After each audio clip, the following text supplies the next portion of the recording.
Good evening. I'll call this meeting to order.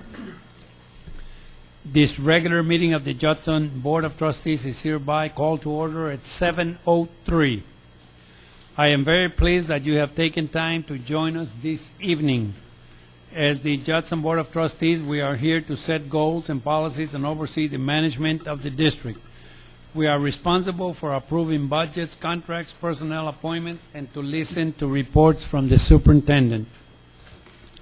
We are not here to make administrative or management decisions pertaining to the daily operation of the district. This is the responsibility of the superintendent. In compliance with the state government code on open meetings, tonight's agenda has been appropriately posted. This is a meeting in public, not a meeting of the public. As our guests, you are welcome to observe and listen. These proceedings are being video and audio recorded and will become part of Judson's permanent legal record. In order that the tape adequately reflects these proceedings, please silence your mobile phones and refrain from talking while others are speaking. Since it is legally mandated that these proceedings are recorded accurately, I may have to ask for order periodically should I notice that disruptions are interfering with our recording capabilities. Once again, we extend to each of you a sincere welcome. Thank you for your interest in the Judson ISD School Board meeting. We will do the go ahead and do the invocation followed by the Pledge of Allegiance. Dr. Mackey. Oh, I'm sorry. Thank you, Mr. Flores. Roll call, Mr. Flores. President, thank you all for being here. Mr. Salyer. Thank you for coming. Ms. Williams. President, thank you for coming. Mr. LaFoyle. Thank you for coming, and thank you for using your time to be here. Ms. Adair. Good evening, Mr. President. Macias. Good evening, and thank you, David. I'm Arnold Salinas. I'm the board president. Dr. Mackey. Good evening. We have district staff here, Daniel Kirshner, Director of Operation, Elaine Howard, Jose Elizondo, Nancy Robinson, and Elita Bear. Good evening. Thank you, Dr. Mackey. At this time, we have established a quorum, so therefore, this time we'll start with the invocation and followed by the Pledge of Allegiance. Would you please bow your head? Our Father in heaven, I want to thank you for such a wonderful day that you blessed us with. Thank you for blessing us with this meeting tonight, and thank you for helping us along the way. Lord, we want to thank you for the start of this school year, for having a great start so far. Lord, we want to thank you for our armed forces overseas. We want to thank you for all our staff that's coming back and bringing them back to Judson safe. In Jesus' name we pray, and thank you for everything that you're doing. In God's name, amen. Amen.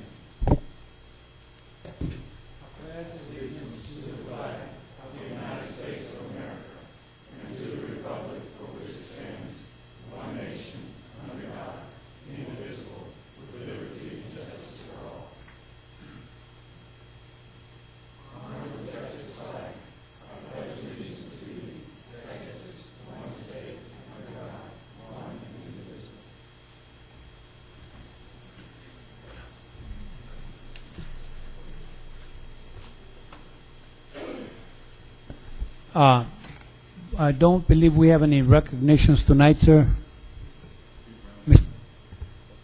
No, recognitions first. None? Okay. At this time, we have acknowledgement of visitors or citizens to be heard. At this time, I'd like to recognize Councilman Steve Brown from Converse. Thank you. Do we have any other elected officials? Thank you for being here, Mr. Brown.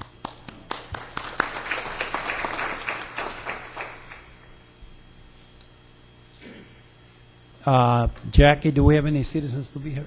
None. Okay.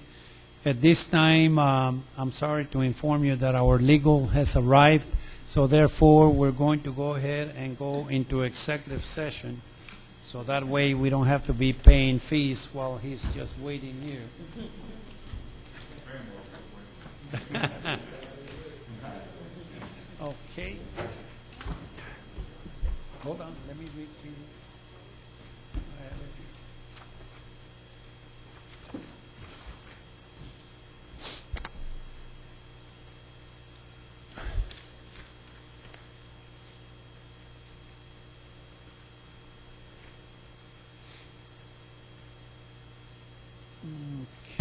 executive session. Here we go. We're going to be going into closed session pursuant to Texas Government Code 551.074, discussing personnel, pursuant to Texas Government Code Section 551.071, consultation with the district attorney regarding cause number 2012 CI 20399, Maria Hortensia Ruiz versus Judson Independent School District, and Michael L. Williams, the State Commissioner of Education in the District Court of Bexar County, Texas 131st Judicial District Court, C, pursuant to Texas Government Code 551.071, consultation with the District Attorney regarding cause number 2013 CI 09538, Amy Neely as next friend of Aiden Neely, a minor, versus Judson Independent School District, Cynthia Ambrose and Willis Mackey individually in the District Court, 45th Judicial District, Bexar County, Texas. Jury demand. While in executive session, no vote will be taken. At this time, we go into executive session at 7:10. Okay, we're going to go ahead and also take care of personnel, which is item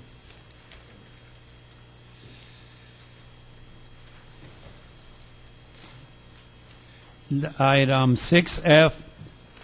Consider and take possible action regarding approval of the personnel report and update, including new hires, resignation, administrative appointments. Thank you. We shall return. Ladies and gentlemen, we are now back from executive session at 8:05. There were no votes taken while in executive session. Do I have a motion? Motion.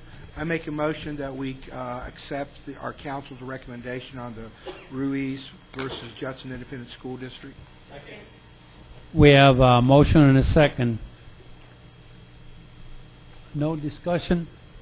All those in favor signifying by saying aye. Aye. All those opposed likewise. Motion carries. Do we do the personnel report also? Or do we wait till the end? Okay. Oh, by the way,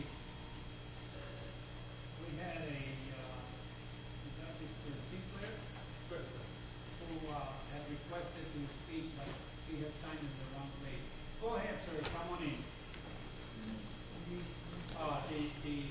There's a over there. Oh, there's a 3-minute.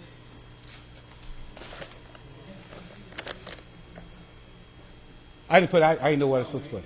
His name. What I came here about bullying at Converse Elementary School. On March 28th, I had an incident happen at the school, which I got a trespassing letter on. I brought it to the superintendent's issue, and I'm still waiting for resolve of that issue about my daughter being bullied at Converse Elementary School.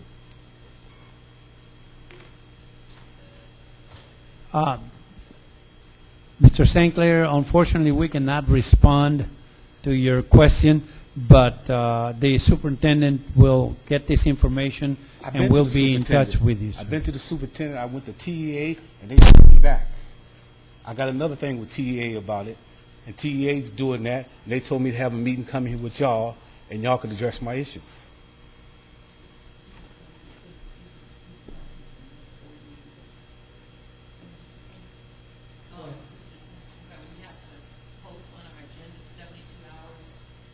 I came up to the superintendent's office that day and told the lady what I need to do, and she told me to come down here that day to sign in. I will be heard today.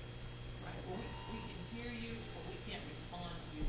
But if you want, for the board to have a discussion, we have to post it on an agenda, and the public has to know we're going to talk about it ahead of time. Okay, can we post it? We'll come back, and then we address my issues about the bullying and my trespassing letter from the school over there. The board president will get with you. Did you leave your number on there? Right. He has everything for me. Okay, Mr. Salinas is going to get back to you. So what should I do now? Just wait until somebody calls me? I've been waiting since Ms. Gonzalez said he was going to call me back. He left me a message sometime in April and said he'd get back to me. They was testing. I'm still waiting.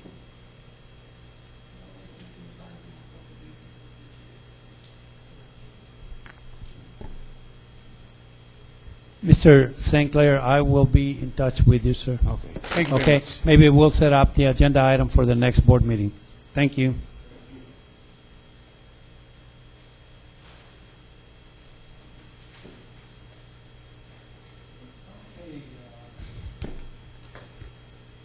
Item number 4, consideration of consent items. Members of the board, I will read the agenda item, and if you want to pull it, let me know. A, consider and take action regarding approval of board minutes for the regular meeting held on July the 18th, 2013. B, consider and take action regarding approval of monthly financial information as of July 31st, 2013. C, consider and take action regarding approval of expenditures equal to or greater than $50,000. D, consider and take action regarding approval of 2013 tax rate. E, consider and take action regarding approval of a resolution for sale or exchange of real property declared as surplus, being 1.45 acre lot on Oak Terrace in the city of Live Oak.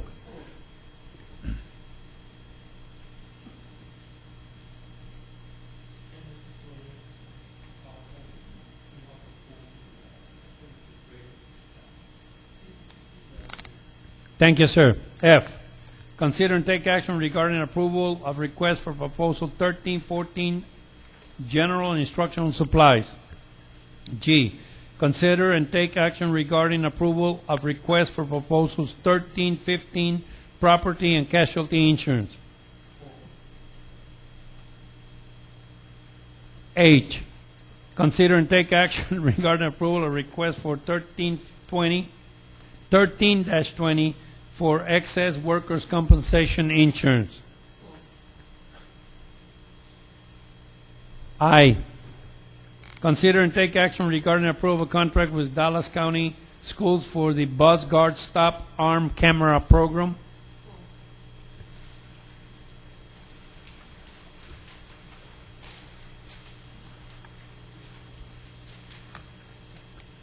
J, consider and take action regarding approval of policy update 97 effective local policies. Second reading. 1, DBAA local employment requirements and restrictions, criminal history and credit reports. 2, DFAB exhibit probationary contracts termination at end of the year. K, consider and take action regarding approval of PADAS appraisal list.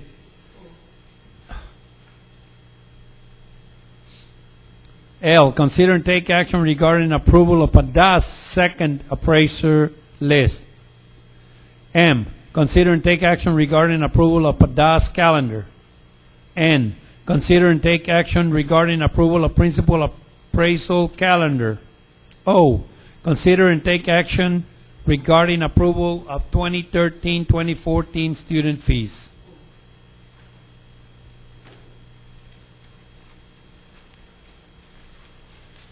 Okay, we're going to be voting on A, B, D, F,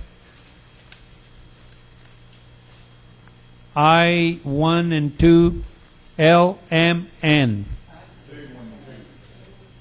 J, 1 and 2. Then L, M, and N. Do I hear a motion? We have a motion and a second.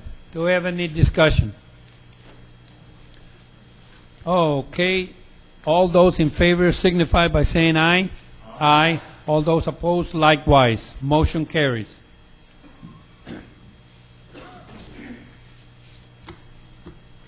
Okay, item C, consider and take action regarding approval of expenditures equal to or greater than 50%. Motion? Motion.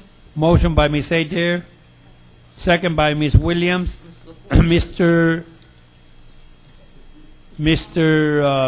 Macias. Thank you, Mr. Salinas. I wanted to go back to, I guess, specifically the Princeton Review. We have $100,000 allocated for that, and wanted to know what that budget item amount was. I know that we had an amount on our ledger. Do anyone recall?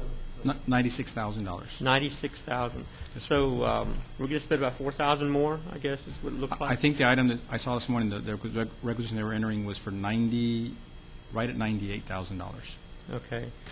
So I guess when we purchase the Princeton Review and we're spending $98,000, that the other part goes back into local funds? Is that what happened? If there's money left over, yes, sir, that's what would happen. Okay. And also, I guess, just for my own information, I don't know if we have, I think I've asked for this, but since the Princeton Review, anything that's going to demonstrate how effective the Princeton Review is that forthcoming? I don't know if that has been sent to the board. It was sent. It was sent, sir. It was part of that list for implementation. But there's a pre-test, a mid-test, and a post-test for the students in the course. And their SAT scores will then be looked at as well, their actual SAT. All right. Well, thank you. Those questions are fine for me. No further discussion. All those in favor signify by saying aye. Aye. All those opposed likewise. Motion carries. E, consider and take action regarding approval of a resolution for sale or exchange of real property declared surplus, being a 1.45 acre lot on Oak Terrace in the city of Live Oak. Motion.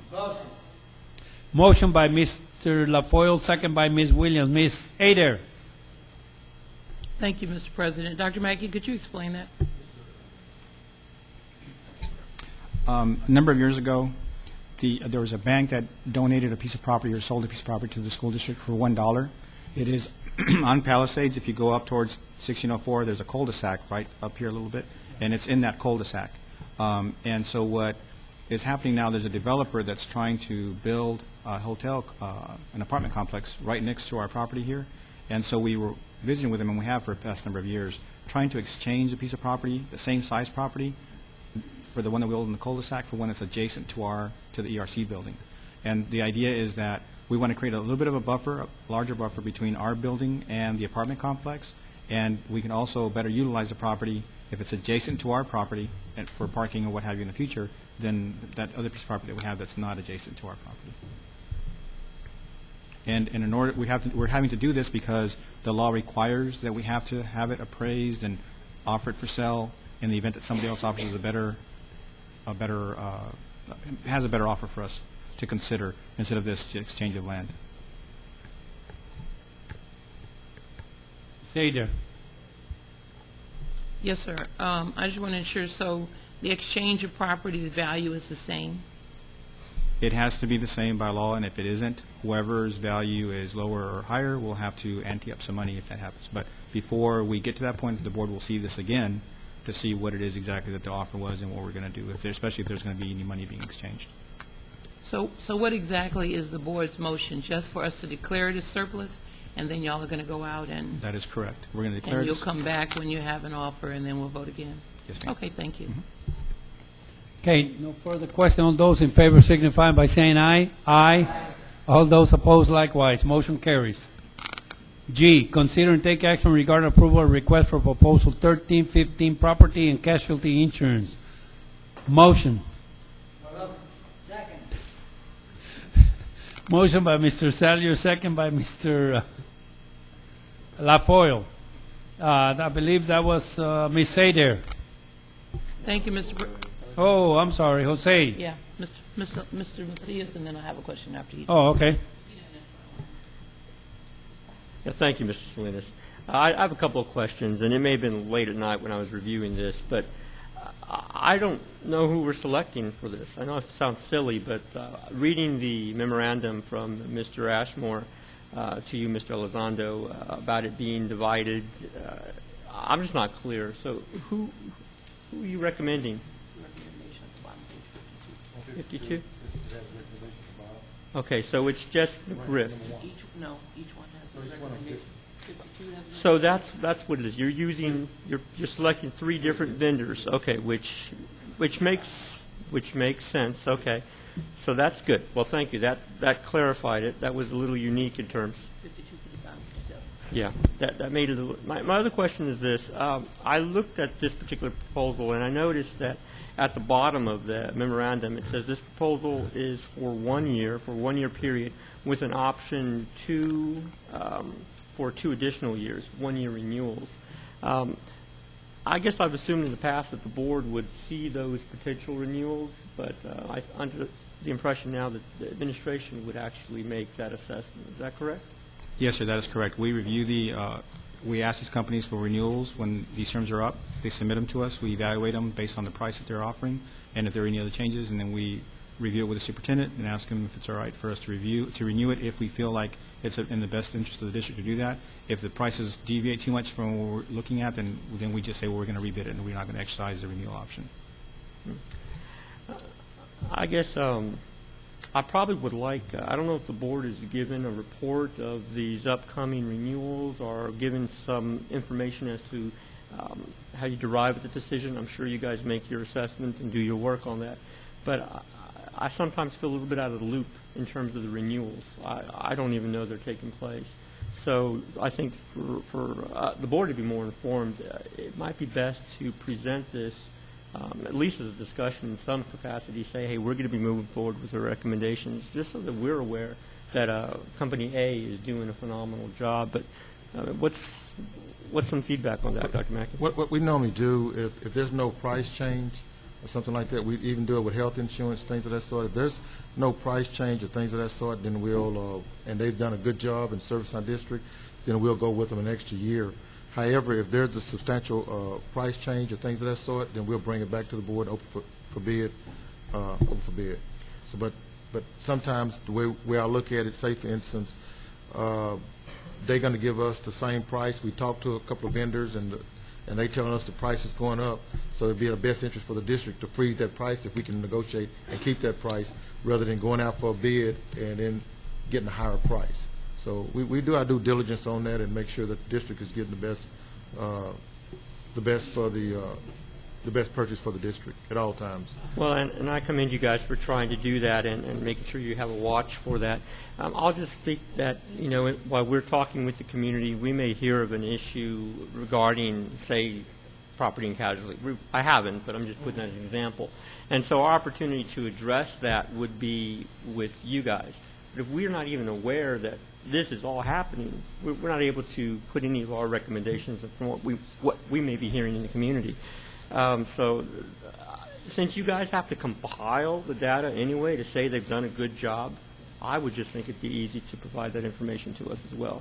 I'm sure that there is something that quantifies, hey, these guys are doing a good job. And so whatever that is, just have the board review that as well. Do I have any feedback from my colleagues on the board? Mr. Salim. Yeah, I think the point I want to make here is look at across the board. Deductibles for 2 of them are $2,500. One's for $10,000.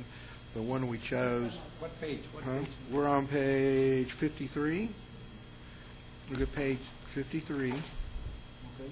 Look at the deductibles. Excuse me, he's not talking about that. Yeah, I don't have a concern with this. It's just actually just the timeline of reviewing to renew. Oh, okay. I thought you had a question because we save $100,000. No.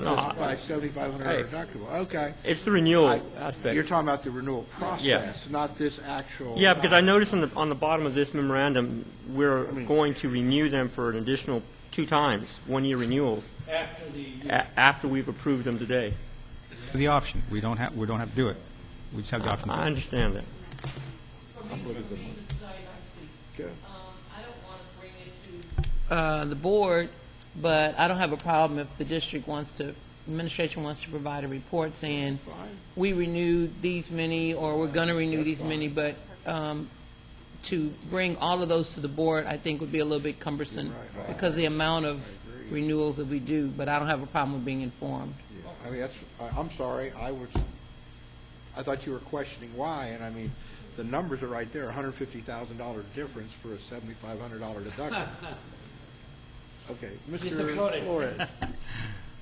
No, I agree. Getting a report, Dr. Mackey, like this would just, show that what we've renewed, because when we're approving these contracts, we're approving it with that clause in there, that the extension clause is in there, and that's what's being, we're approving that. So if we just get an update as to what's going on, and so that we'll know for the constituents that they ask, and that's all it's about. Thank you. Well, that's no problem, because we have 40, right at this time, we have 46 multi-year contracts in force each year. So that's, so we'll have to, my next question is, would you want this report in the summer, or you want it, at the end of fiscal year, or do you want it at the beginning of the Whenever you calendar year? renew. Yeah, What's that? whenever you have to Whenever you renew. renew. All right. Ms. Sader. Now, Mr. Salyer, my question is directly to the one tonight. On page 53, where it talks about inland marine coverage, and I wanted to, Dr. McAfee, if it's okay, ask Mr. Elizondo what inland marine coverage was and why there was such a vast disparity between $2,500 and $10,000 in the deductible. First of all, just to define, the inland marine coverage is, as we had talked a little bit earlier, things like when we're talking about tractors and skid loaders and things like of that nature, that type of equipment. Fortunately, in the district over the past few years, we've only had one claim in the past 3 years under that category. And so when we looked at that as well, we sent something back to the insurance company asking them to see if there was any flexibility with the deductible for that line item, just because it would make us feel more comfortable in maintaining what we currently have right now, and also with the one right underneath it, the equipment breakdown coverage, which is at $50,000. And their response was that the equipment breakdown coverage, they would be able to reduce that $50,000 amount to what we currently have, which I believe is $25,000. Yes, $25,000. But the inland marine coverage, they wanted to maintain it at $10,000. So I couldn't answer specifically as to why this particular company likes to keep it at $10,000. We can definitely ask them that question. But when we look at the amount of premium that is being charged between them and, let's say, the second individual, the second company, we still feel like it was still the best value for us to purchase that at the savings, and even though it was a little bit higher than what we would like to see. Well, I certainly would agree with that, because the annual premium for one of the companies, is more than $10,000, which is the deductible. And additionally, what I noticed is their limits are also extremely higher. Yes. So I don't have a problem with your recommendation. I just want to understand, and because there was such a massive difference. And thank you. That's a good question.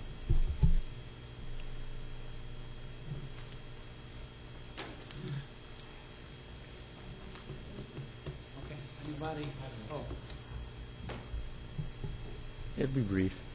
My other question, Dr. Mackey or Mr. Elizondo, I apologize for not being able to touch base with you. I called earlier this week about a narrative, I guess, in terms of, and I just want to confirm if that was done for these particular RFQs. Dr. Mackey, when you're looking at the memorandum you were referring to earlier, Yeah. right beneath the section where it talks about the vendors that are being recommended for approval, there's a paragraph there that starts with like due to the size and scope. Yeah, and I see so that. that was our attempt to provide you the narrative. And as we had kind of mentioned, if that didn't hit the mark, if you would just work with us a little bit on maybe using one of these as an example and saying, hey, this is kind of more what I'm looking for. Of course, like I said, we'll be happy to do that. We want to make sure that we're meeting what you're asking for, because we don't want to spend a lot of time on this and then you're thinking, well, this is not even what I wanted anyway. So Well, that's good. I just want to make sure we're having at least a benchmark to start from. And, Absolutely. all right. Well, thank you for clarifying that, Mr. Elizondo. Anybody else? Okay. All those in favor of the motion signifying by saying aye. Aye. All those opposed likewise. Motion carries. H, consider and take action regarding approval request for proposal 13-20 for excess workers' compensation. Motion. Motion by Mr. Salyer, second by Mr. LaFoyle. Ms. Aide there, I believe, asked for this one. Yes, sir. Thank you, Mr. President. Discussion. Dr. Mackey, can you explain what excess workers' compensation insurance is? And in the page 60, I noticed that it said that we received 6 responses from one vendor, and why did we only receive one vendor, 6 responses? And maybe that has to do with whatever excess is, but I don't really understand. First of all, is identifying or defining what excess workers' compensation is. Judson Independent School District is self-insured for workers' compensation, which means that if one of our employees becomes injured and they claim workers' comp case, we have to foot the bill to pay for the medical and prescriptions and everything else. To ensure that we don't ever run out of money, or to mitigate against running out of money, we buy what's called excess workers' comp coverage. So that means that once one of our claims reaches a certain amount of money, the Judson School District is no longer paying for that anymore. We turn it over to the insurance company that we're purchasing from, and then they take care of paying all the claims from that point forward. So when we hit the $400,000 mark on one claim, then we say, okay, what the company that we awarded to, you're going to pay the rest after that point. So that's what this insurance is for. Your question about the different vendors, right. I'm going to ask Mr. Ashmore, if it's all right with you, Dr. Mackey, to come up and just speak to that for just a moment, if you don't mind. I'm going to be real blunt about this. The insurance industry sometimes operates in a weird way. Whenever an agent has a record of business with an entity, most insurance companies, any insurance company they represent, will not give a quote to another agency. And so in this example, this particular vendor has been our vendor of record on this particular policy for quite some time. So all of these companies that they represent they're the only ones that can get a quote from them. However, the other carriers or agents in the area that we've talked to don't have a carrier besides these. And so we're representing the entire insurance industry pretty much for excess workers' comp, even though it is going through one agent. So, to make sure I understood what you just said, we have someone that we've been doing business with, and we put this out to bid, Yes, ma'am. and because we already have been doing business with one company, no other company is authorized to get a bid from these other companies? Most insurance companies, as a result of their contractual requirements with the agents that represent them, have this agreement in place that they don't let other agents come in and cut in front of them. So they have the first right of refusal for any future coverage for that particular line. So then, why do we spend money sending it out to bid? Because we have multiple carriers and things change in the marketplace, number one, and so we want to make sure and take the pulse and make sure we're getting the best value possible. But then the other thing is that our insurance agent may not necessarily go and give us all of the information up front, but if we put it out and publish it, then they tend to find different ways to present it to us. So in this instance, they gave us several different proposals. Some of them are with various carriers, some of them are with various deductible levels to try and give us an option to show us what, the flexibility that they have available. But if we had just said to them, give us a renewal notice, we wouldn't have seen all of that. And so it would be upon the agent then to bring it to us, and this way we're going out and asking them. So we're just trying to do due diligence and make sure we're looking out for the district's interest. Thank you, sir. Okay, no other questions? Okay, all those in favor signify by saying aye. Aye. All those opposed likewise. Motion carries. Letter I, consider and take action regarding approval contract with Dallas County Schools for Bus Guard Stop Arm Camera Program. Motion by Mr. Flores, second by Ms. Williams. Discussion, I believe this was Ms. Adair. Thank you, Mr. President. I have 3 questions. Dr. Mackey, on this contract, according to Board Book, we're entering into a 5-year contract for this item? Is that normal? 5 years? Yes, but we still have an option there to get out of the contract. It's not working out. Basically what it is, this company is investing all of their money, and it's almost $10,000 per bus to put all this equipment on them, and they feel that in 5 years they will have been able to recoup enough money to pay themselves back for the cost of that equipment. So that's why it's set up for 5 years, but there is an out clause in it. No cost.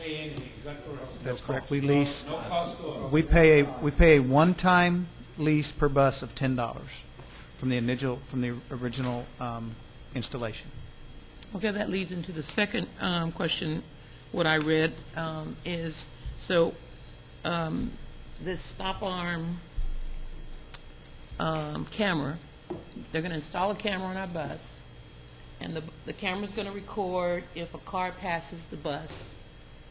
And then, based on the camera information, they're going to process that through the legal system and issue a violation. That's So far, correct. so good? That's correct. And- The key to this, though, is it has to be seen live, meaning that there's a room with police officers are sitting in there watching these cameras. When that stop arm comes out, people are supposed to stop, but it senses if somebody is still moving, and so they know they need to check whatever monitor or whatever section of monitor. They have to see it live. They go back, they tag it, get the license plate number, then they send a citation directly to the owner of the vehicle. Okay, so which police officers are watching it live? This particular company right now, they're stationed in Dallas, so they So live feed to contract Dallas? with officers that are off duty to come in and they sit and they watch And these watch the screens for camera? them. Yes. Okay, so there's a room with police officers watching the cameras, and they observe the car going past the bus, they record it, and then the live police officer issues the citation? That's correct. And Via what's the mail. normal citation? What's the cost? It depends on the municipality because they have to enter into MOUs with each municipality that's effective.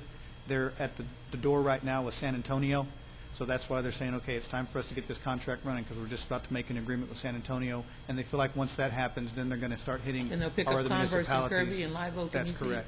So it depends on the municipality and what they normally charge for that violation. Give me a high and a low, Mr. Crushing. I'm thinking it's in the $200 range, $150 to $200. $500 is the max. Okay, and so out of that collection, the district is going to get 12.5%? That's correct. And they're not going to give us that 12.5% for 1 year? They're going to hold the money for a year and pay us at the end of a year? That's correct. They do it at the end of the time, then they pay back all the violations. Yeah. Okay, and this interlocal agreement was reviewed by which one of our attorneys? George Grimes. Okay, thank you. And Ms. Adair, may I intervene and tell you that we had those cameras on the buses last year. If you recall, they went on not on all the buses, on one bus as a trial basis. So now they're going to put them on every bus. Problem with the cameras on the buses, Okay. just, I want to make sure that we're aware that we have 5 years, that we had legal review, and how much money we're going to be getting from that. Because sometimes all of us don't read all of our board packets. Thank you, ma'am. Any other question? All those in favor of the motion signifying by saying aye. Aye. All those opposed likewise. Okay.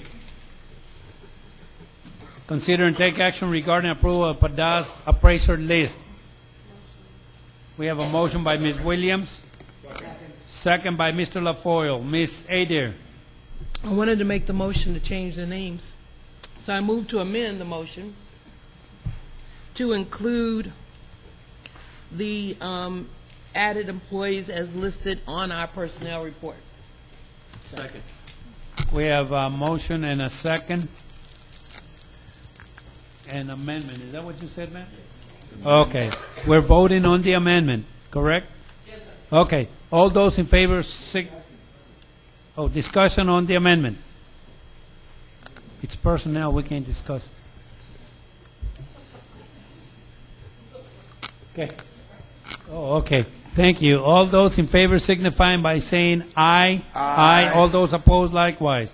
Now we're voting on K. Consider and take action regarding approval of PADAS appraiser list. Is that correct? Yes, sir. With the amendment that just passed. Okay. All those in favor. I'm sorry. Discussion. Okay. All those in favor signifying by saying aye. Aye. All those opposed likewise. Okay. One more. O, consider and take action regarding approval of 2013-2014 student fees.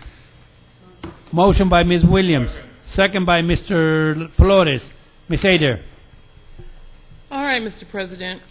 On page 134. Yeah, I'm trying to get there too, Rich.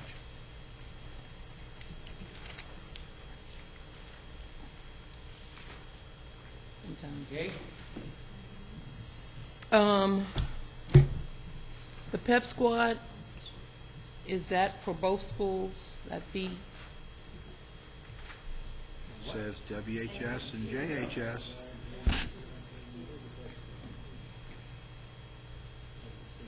I'm sorry, my 10 isn't moving fast enough. So Wagner makes this 650 and That's my question. Thank you, Ms. Williams, for helping me, because I can't get to that page. Can y'all explain that that vast disparity?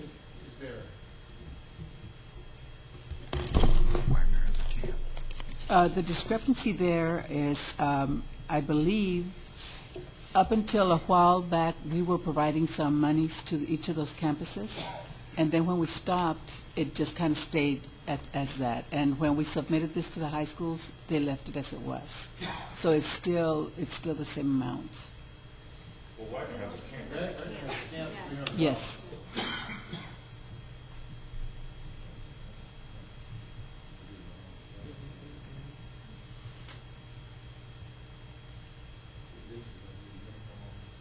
It's right there. So the difference is the camp?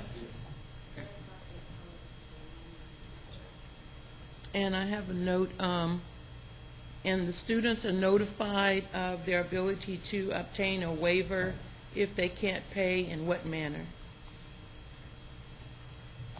All the schools, especially the high schools, have in the front office a sign that says that if they cannot afford it, they can talk to their sponsor, and then we do work with them.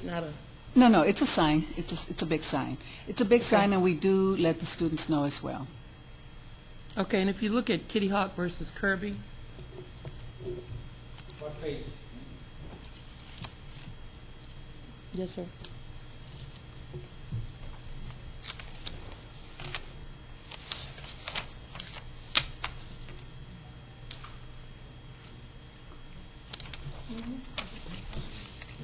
No, but you can have that.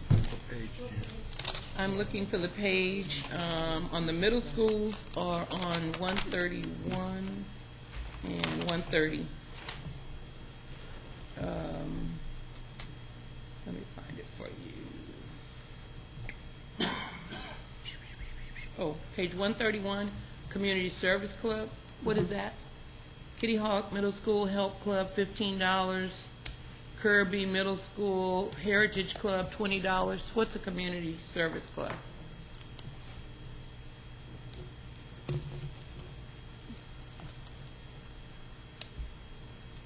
I don't have the answer right now. Could I get it for you at our next meeting? Yes, ma'am. My cell phone is not working, so get my house phone for Miss Jackie. Going on to the equipment, instrument usage for the band, I see the $50 fee. What if the instruments are owned? I always bought my students' instruments, so this is only if they're renting it, then it's $50? Okay, great. That's what I need. If they own them, they don't have that. We don't have to do that. All righty. And then on the CTE, we had quite a few things on that CTE page, which was started on page 140. Yes. And there were varying arrangements on the side. Some were installment payments, some were fundraising, but all of them did not say waived if unable to pay. Or all of them waived if unable to pay? Yes. Okay. So maybe just an asterisk at the bottom of the page. It just says waived if unable to pay, for, so you don't have to, it's not a confusion, or this is waived and that's not waived. And CTE's always been good. I've never had a complaint from a parent that their children couldn't participate. And then lastly, the FFA membership. This year I don't have any chickens, and we're still eating them chickens, Miss Lafreniere, from last year. My son won't eat them. But can we at least inquire of the students if they want to be in FFA before we expend that CTE money? I know it's district money. I know we have the money. But, we paid for a lot of kids that had no interest at all in being in FFA. And at least when they come in, they register for class, we have to get their information in order to put them in the program. If they don't want to be in FFA, then I think it's a waste of money for us to pay for their membership, and they don't want to be there. So I appreciate us paying for it, but can we at least make sure the kids want to do that, Dr. Mackey. Can That I was say it. something? Yes, sir. Are you talking about as an elective? As an elective, or is that what you're talking when we It's a put them membership. there in the class? No, sir. When they're taking an ag class, we have in the past enrolled all students in ag in FFA, which is a yearly membership fee. Okay. And so we've just blanketly enrolled everybody. But a lot of the students are not interested in being in FFA, and we've been paying for their membership, and they don't want to be in the program. Oh, but they're They're taking. just taking the ag course as an Okay, elective. okay, that makes sense. Thank you, ma'am. Mr. Salim? Mr. Selyer. Yeah, on that FFA, you're right, but you don't go to state if you're not a member of FFA, because it's sponsored by FFA, Right. you know? Right, if the So, I mean, student if you has an gotta- animal, they have to be in FFA. No, I got a question, I don't know, I got a question. Can you go to rodeo in Bear County if you're not in FFA to show your animal? You can't do anything with an animal if you're not in FFA. No, I mean Bear County, Nothing. If you want to have an FFA. animal, you have to be a member of FFA. right, to go to Bear County and go to rodeo. And to place an animal in Right. our barn, period. To have an animal, you have to be an FFA. But we have a tremendous amount of students in our classes that don't have animals and don't show, but they were members of FFA.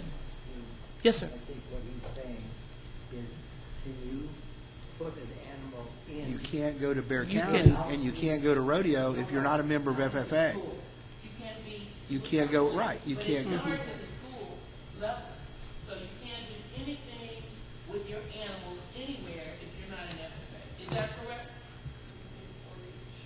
Oh, yeah, we have 4-H. 4-H, yeah, 4-H, yeah.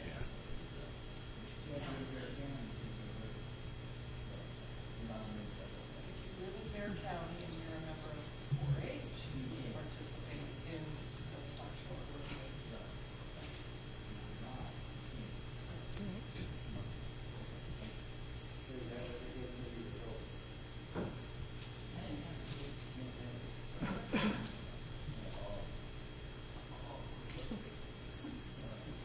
We'll do that.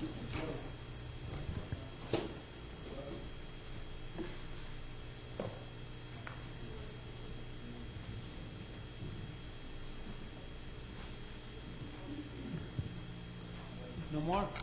Okay, all those in favor of the motion signify by saying aye. Aye. All those opposed likewise. Motion carried.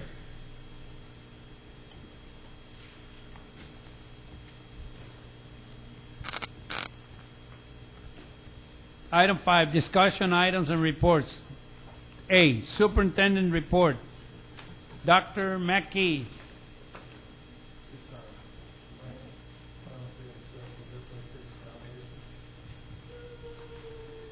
Yay.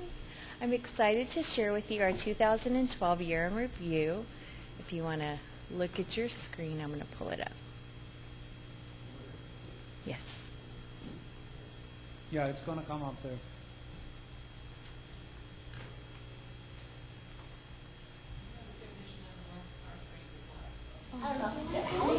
Within Judson ISD, there are more than 23,000 students at 27 separate campuses, spanning about 56 square miles. We'd like to present Salinas with a check for $2,454. The Judson Education Foundation seeks to provide educational enrichment opportunities for students and faculty above and beyond what is provided by tax dollars. JEF is governed by a volunteer board of directors that is representative of the communities and businesses served by Judson ISD. For nearly 15 years, JEF has been hosting fundraising events and campaigns to fund innovative teacher grants and student scholarships. Take a look at the fundraising we did this past year.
The Judson Education Foundation has awarded over $600,000 in teacher grants and student scholarships. In 2012, JEF approved $15,000 in funding for 8 innovative teacher grants and $15,000 in scholarships that directly benefited 15 graduating seniors. The Judson Education Foundation relies on contributions from private and public donors. Here's a list of our top corporate sponsors in 2012.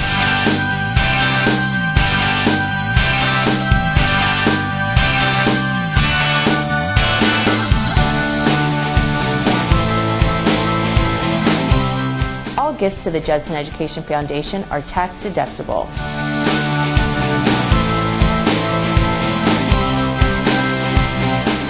The Judson Education Foundation believes that our youth represent the future of our community and deserve your support. Join us in our commitment to excellence and give our children the means to excel. The directors of the Judson Education Foundation, the students and teachers of the Judson Independent School District, thank you for your support. Thank you. Another great year.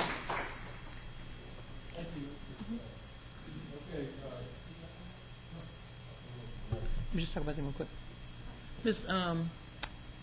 Rayna and Dr. Mackey, I want to say that in the 3 years?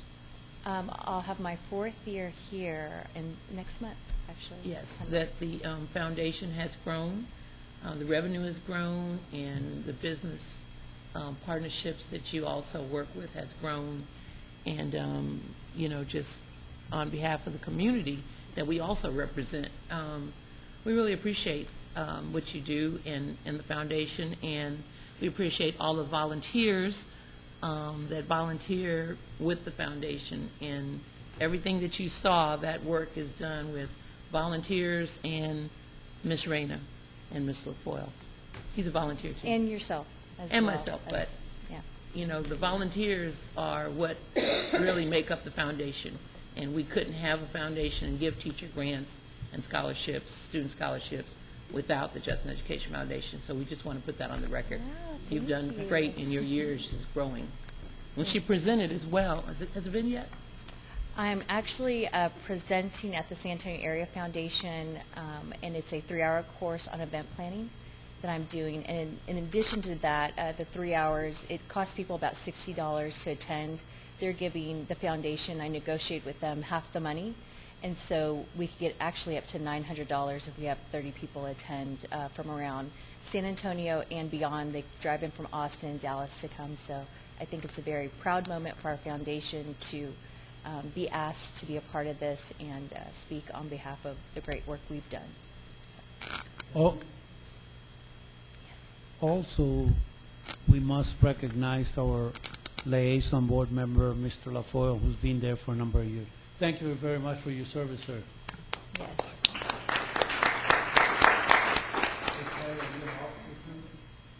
Am I being an officer? What do you? Oh, yes. Actually, for the Texas Schools Public Relations Association, I'm the chair-elect for all of the foundations for the state of Texas. So that's a very proud honor. So we have a lot of great feathers in our hat for Judson ISD. We're being represented, I believe, very well by our school district, our school board, and our foundation board. Mr. Nasir.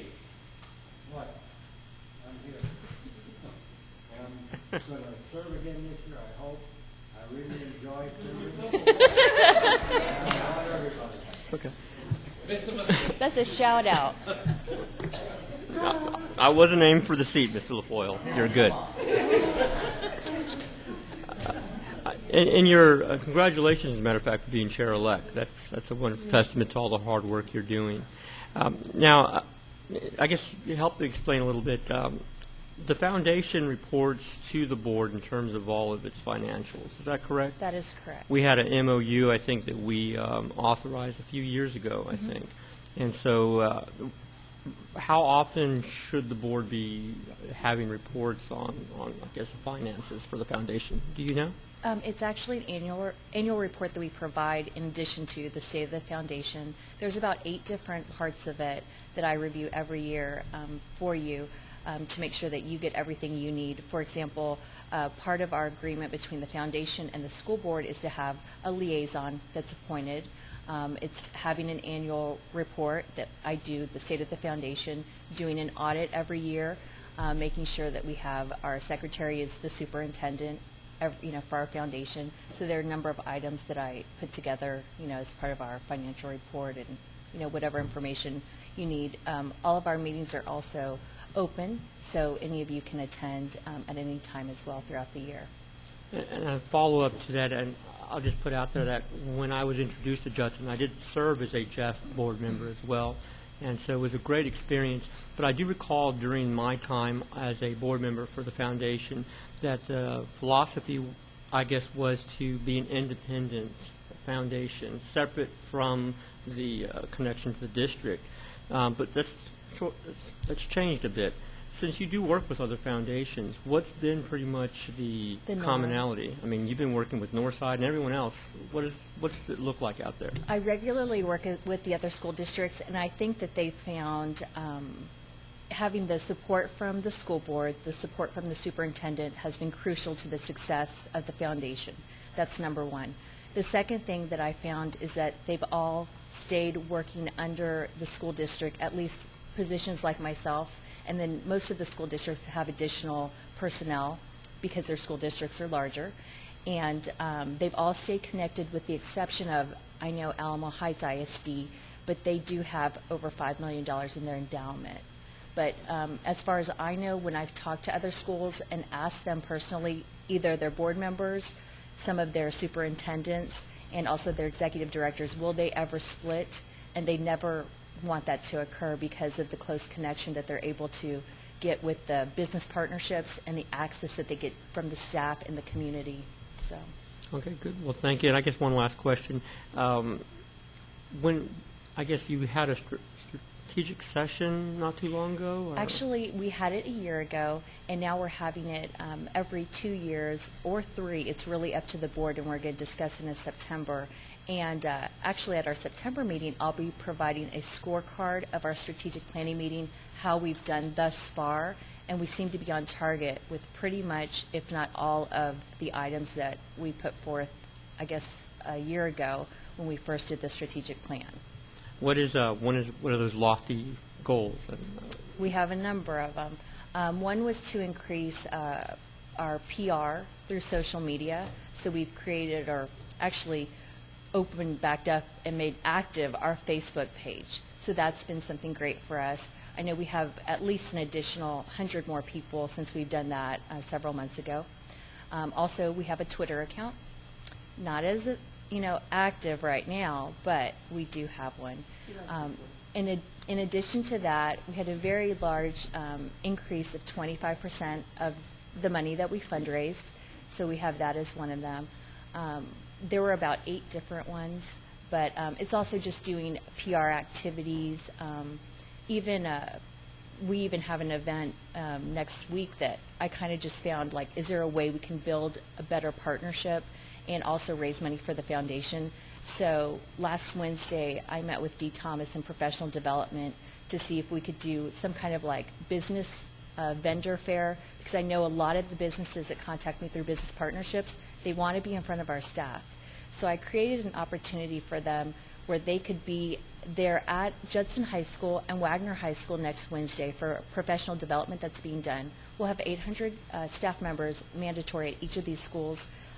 Within a week, I've sold over $1,000 worth of tables, closer to 1,200 right now. And it's going to the foundation, that money. So that was just, a quick way to do something like that. In addition, we're going to be partnering with food trucks that will be out there so that our staff will be able to eat on site. So we have 5 trucks that will be at Judson High School and 6 at Wagner. Well, thank you. I don't have any other questions. Thank you, Yvette. Okay. You're welcome. Anybody else? Thank you, Ms. Yvette Okay. Reina. Okay. Okay, B. Oh, no, I'm sorry. Dr. Mackey, State of Texas accountability ratings. Okay, Mr. President, members of the board, I would like to share that Judson has, ISD, all schools have met standards in Judson ISD, and we're very pleased about that. And we have several schools that received the Distinction Award, and but going back to meeting all standards, we're one of 3 public school districts in San Antonio that received that award. Received that award of meeting, met all standards. So we're very pleased about that. And then we have several schools that met the top distinction awards. Park Village Elementary School and Judson Early College Academy met that. And we have a number of other schools that met the distinction in reading, ELA, and math, and top 25% have met the progress. So we're very pleased about the performance in Judson ISD. Thank you all. Thank you, sir.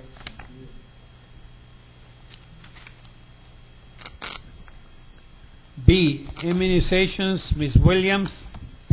Thank you. I actually didn't really exactly request for this to be a discussion, but I had talked about this a year ago and just kind of wanted to reiterate what we had talked about a year ago. Some of the, yes, it is. Sorry, I can talk louder. About a year ago, I talked about this, and it's at a board meeting. We actually had a discussion about this. I've just had a few complaints about the message being sent out of no shots, no school, and that it's not 100% accurate, and just to make sure that the exceptions that we're following everything. And in the material provided to us, it even states in here that we need to make known that there are exceptions. I'm not suggesting, as I wasn't last year, that we say in a message, if you don't get your shots, you can get an exception. I'm just saying don't put it out there as a negative message. It's on our website appropriately. It was just, that was all I was asking for, so I'm not sure if there were further discussion, but we all agreed collectively last year that we should not be using that negative tone, that it's stated clearly on our website that it's out there. But Richard's got something. Mr. LaFoyle. One thing with that, Beth, is that every school district says the same thing. You can go on North Side, all of them do the same thing. And what it is, if you don't tell them parents that, they're going to come back and say, well, you said I didn't have to. Well, Richard, and really, by the state of Texas, I've got the paperwork in here, you must have your shots. No, that's not true, Richard. And the thing, well, then the just state of because Texas is putting out false information. No, if you read the entire thing, it talks to you about the exceptions, and it talks to you about the time frames too. So if you read the entire thing, you'll see. Right. Yep. If I can show you later, but just because other districts are saying something or putting out information doesn't mean that it's 100% correct either. And there are exceptions, and we state it on our website, and we've got it appropriately on there. I'm just suggesting that we follow what it says, not just put it out there negatively.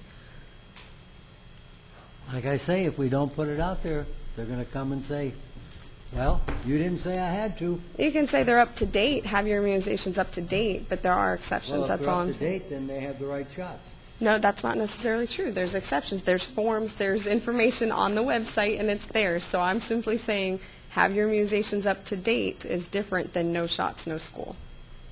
That's all. The vaccine requirements apply to all children and students entering, attending, enrolling, and or transferring to child care facilities or public or private primary or secondary schools of institutions of higher learning. It says you will have your shots. And Richard, if you continue reading throughout the thing, it does actually explain the exemptions. You can read this just like everything else. You can read it this way or you can read it this way. Richard, it's the state health department allows And for it, and just because, and you need proper documentation, and that's all I'm stressing is you need to have them up to date and proper documentation so that students can be in the seats in school learning, and we can be getting the attendance credit for it. So that's all I'm saying is it has to be updated. It has to be up to date, not that no shots, no school. That's all I was asking. Well, if they're up to date, then they got all their shots, right? No, Richard, but we can talk about that later. You can't That's say this here and this here. The thing is either they have to have them or they don't have them. Richard, what I'm saying is our website is correct. Judson ISD has the website. All the information is on there. It explains what immunizations are needed and what to do for exemptions and timeframes. We have people that transfer in from other states, military, all sorts of people. All the information is posted on our website appropriately. So saying have your vaccinations up to date is a whole lot more accurate than no shots, no school. That's all I'm saying, is we're sending a negative message that's not an accurate message by saying no shots, no school. We can argue this all night, so let's just go on to Mr. Flores. Thank you.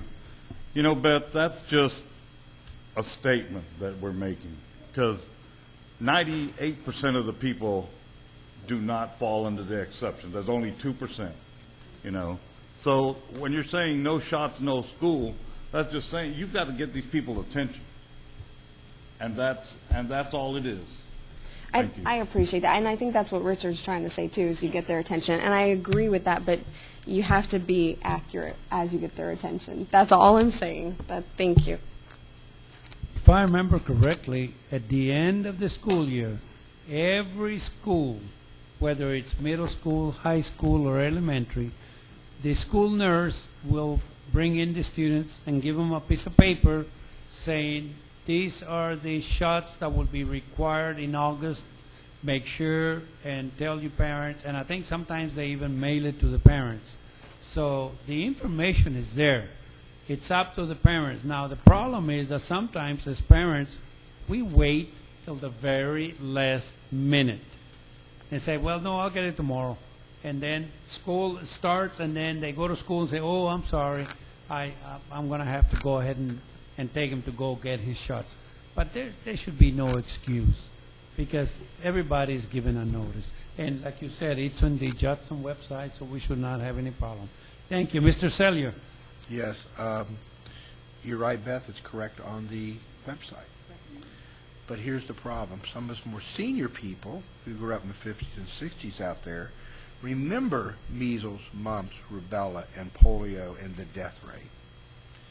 We are very close proximity to Mexico. They have polio outbreaks every year. Okay? So we need to make sure that our kids are immunized. Those kids come across the border.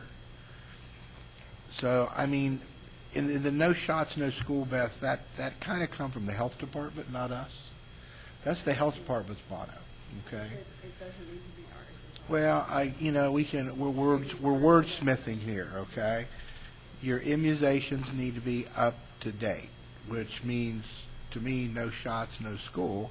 Now, if you want waivers, you're right, there are people who can get that waiver. But I'm going to tell you, those who get that waiver endanger the whole population that is not immunized. Well, I personally, no shots, no school.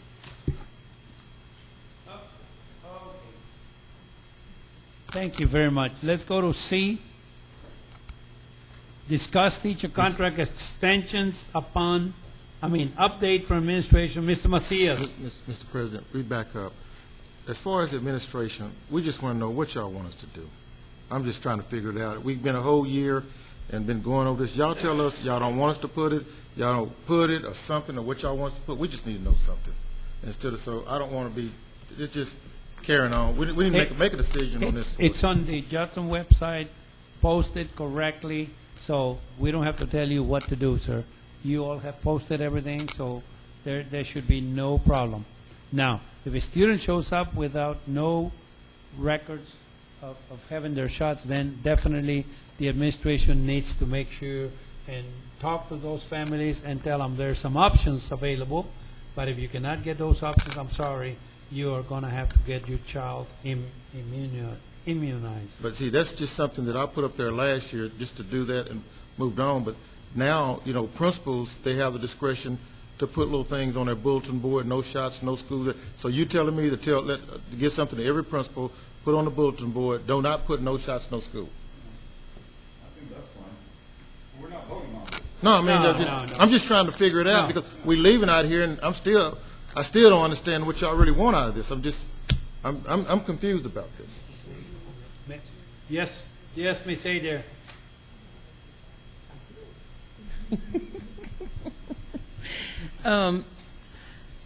I understand what Ms. Williams is saying, but I have to tell you, as a mother of 6 and a grandmother of 4, already. We have a limited amount of space on our marquees, and we really don't have room to put exceptions. And I don't think we're encouraging exceptions.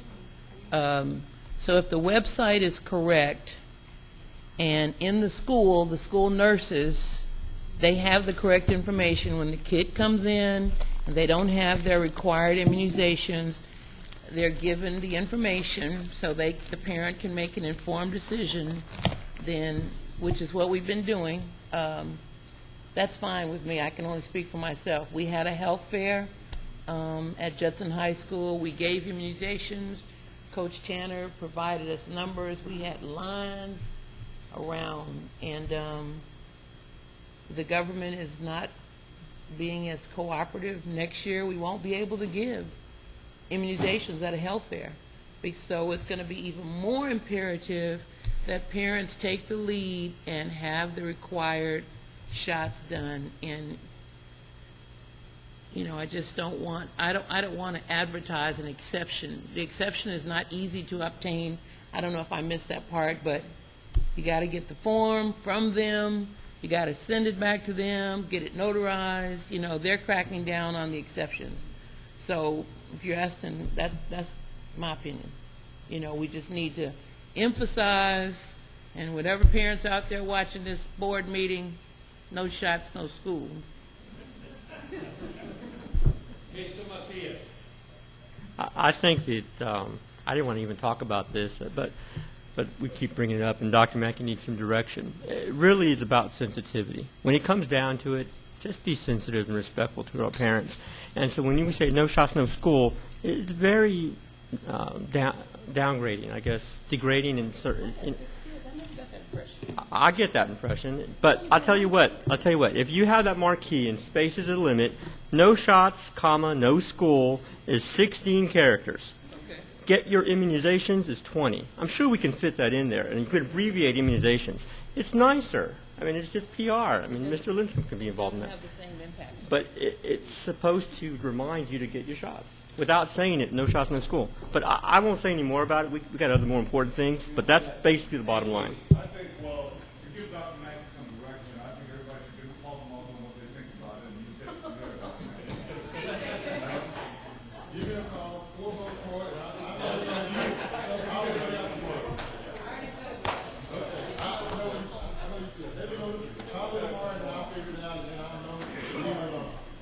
Okay. Yeah, just to clarify, June, I never was suggesting we advertise it or put it on marquees.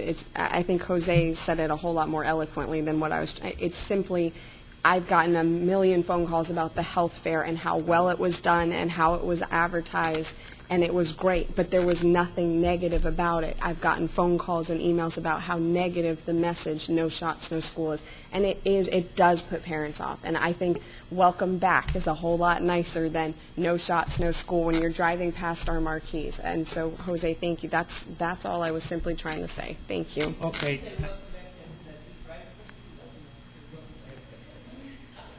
Thank you. C, discuss teacher contract extensions update from administration. Mr. Macias. Thank you. Dr. Mackey, do you have an update on where we are on that discussion from last meeting?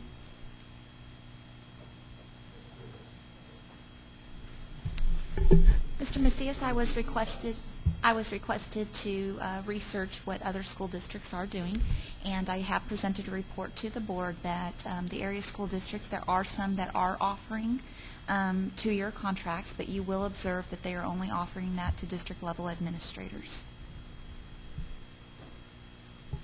Page 155. Yeah, I noticed the report, and I guess that's Shirt Cibolo. That's one of the districts. Am I reading that? And the other one was Harlandale. They give 2-year contracts to veteran principals and office administrators. Mind you, the whole premise behind the 2-year extension, just to put it back out there was to do something innovative in terms of retaining our talented professionals. I know it's not the silver bullet, if you will, but it has, I think, some positive attributes to it. So the fact that no district is currently doing it, I think, could be a real strong sell point for our district to implement a program for 2-year contracts. I mean, it would exhibit leadership, and we would tell our talented teachers that would qualify for this that we value their service and we want them to be here a little longer.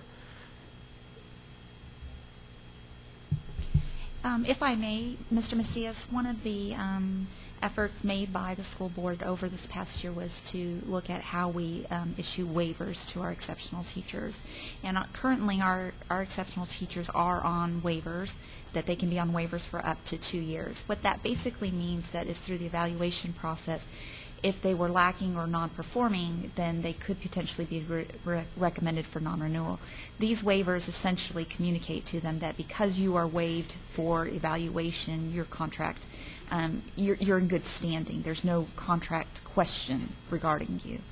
So we are already offering those waivers to well-performing teachers in the districts with the guidelines that have been established by the school board. Well, that is definitely a positive step. If we're going to go that far, though, I mean, it's not that much to say, hey, here's a 2-year contract. And again, I'm looking for a strong sell point. I know that we have an ad hoc committee, and Mr. Flores and Mr. Sellier are on that committee, and we're looking at ways to differentiate the district and provide support in terms of offering more to our teachers and our employees ultimately, retention being the bottom line.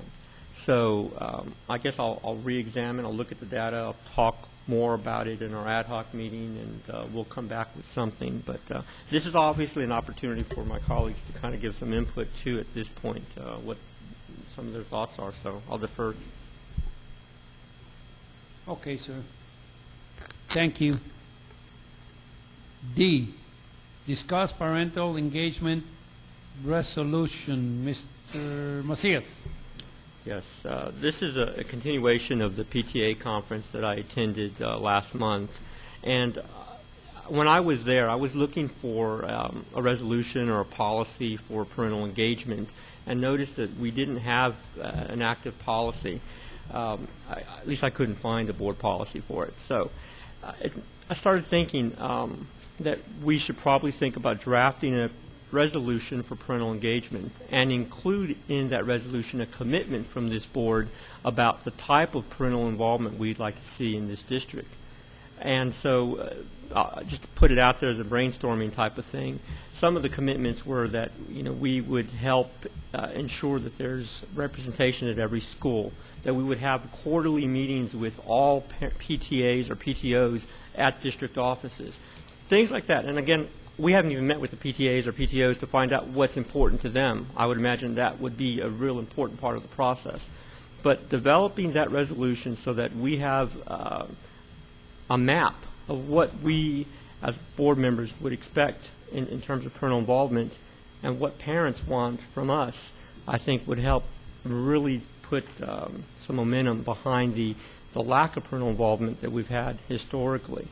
So that's what the resolution concept is about. And we've done other resolutions on other topics, so I think it's time to put one together for parental engagement. Thank you, sir. Any other discussion? And I think you attended the convention in Dallas? Yes, and this is where this is coming from. Okay, sir. Yes, sir. On that, I think that if we can schedule them a presentation to us, just to let us know where the PTO as a whole. I don't know if we have an umbrella type.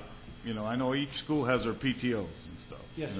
But we may need to see if there can be some kind of umbrella type just to bring us up to date on what's going on that. I agree. I talked with Dr. Mackey, and he had mentioned that he is meeting with PTAs pretty regularly. So I don't know at the next regular grouping if that might be the appropriate time for Maybe they can bring that. something and just tell us what their plans are for the year, and then at the end of the year, where they were. Well, and I'll tell you one other thing, if I could just comment. The PTA structure is a pretty solid one, but it's not one that Judson ISD follows. They're predominantly PTOs. And what's happened with the PTOs is they're really autonomous, independent parental groups that aren't truly communicating. In the PTA structure, there's a lot of linear communication that's important. That's kind of lacking here. So if we're able to kind of get all the parents together from across the district, I think that a lot of best practices can be developed, a lot of good things. I mean, I can't even think of the potential, but I think it's definitely needed in the district, and so, especially because of the PTO structure. Okay. Dr. Mackey, when is that next meeting for the PTOs?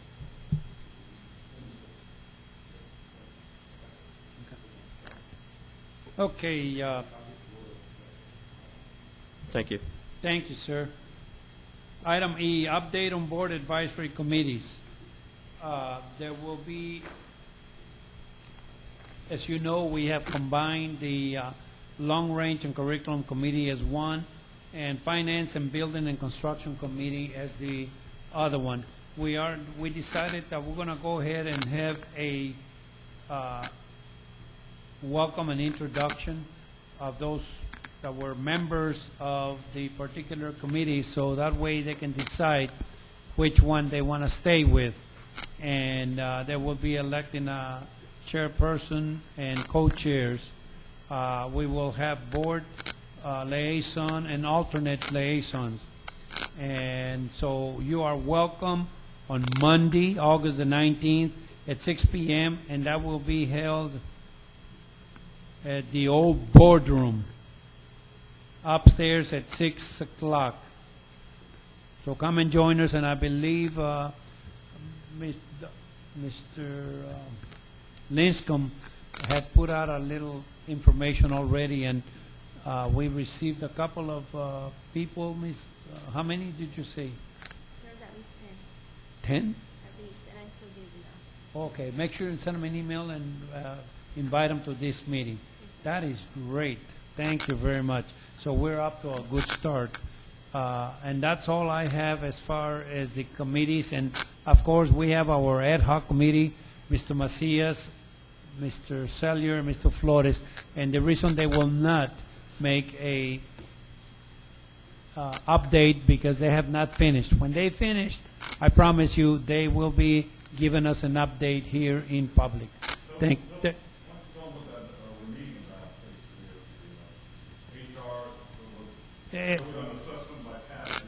Correct. Very good. And the other one, the TASBO? No, but I mean, that was for the maintenance and everything, right? Okay, very good. And I am glad that that's happening already.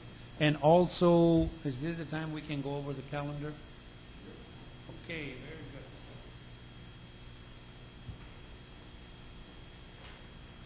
If you look on your calendars for August,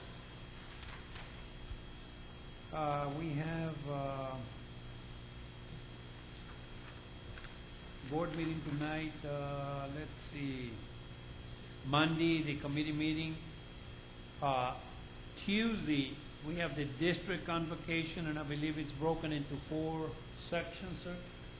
High school, middle school, elementary, and Paris, and maintenance, or whatever. Okay. That's going to be all day, right? Mr. LaFoyle will be addressing the elementary teachers. I will be, yeah, I know. I will probably, and I'm talking about the welcome, sir. Short and to the point. I'll probably be doing the high school and middle school, and then I'd like another board member to do the Paris. You'll do the Paris? Okay. Thank you. Board members, please, if you can be there. I'd like to ask Mr.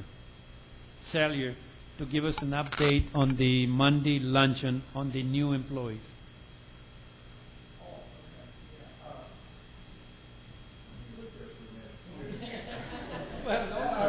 I was out of town and you took care of it. Yeah, it was great. Mr. LaFoyle and I was there.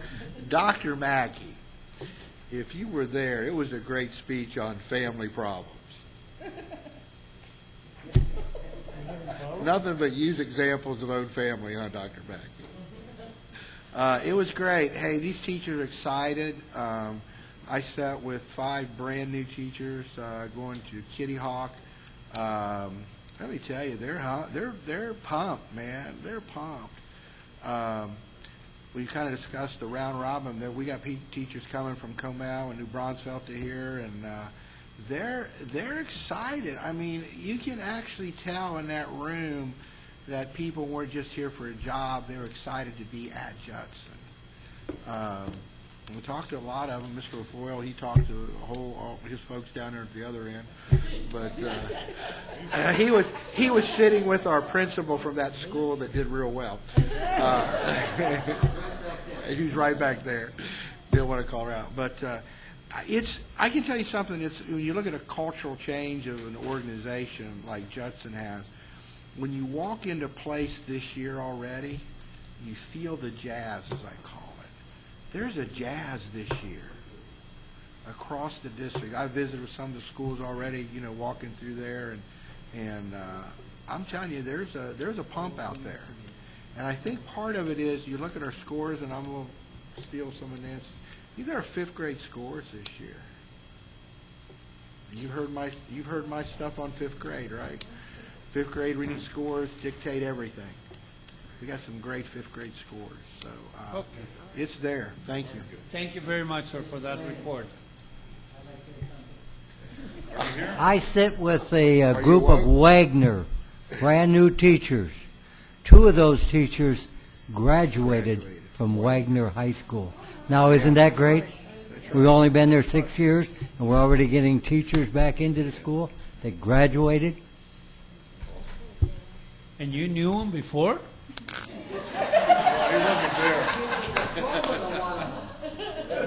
What? He gave diplomas to him. Sir. He didn't remember. She told him that.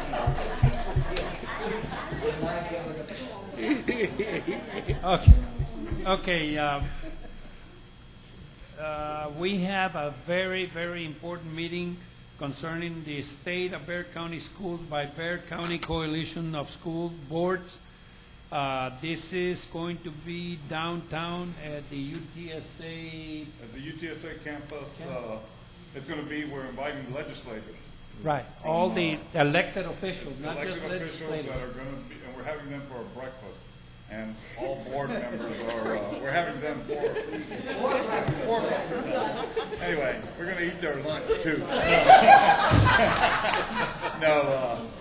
Going to be hot. Everybody's invited. They want as many board members and superintendents there from all the 20 school districts in the coalition, which is the Bexar County area. And we just want to have good representation there.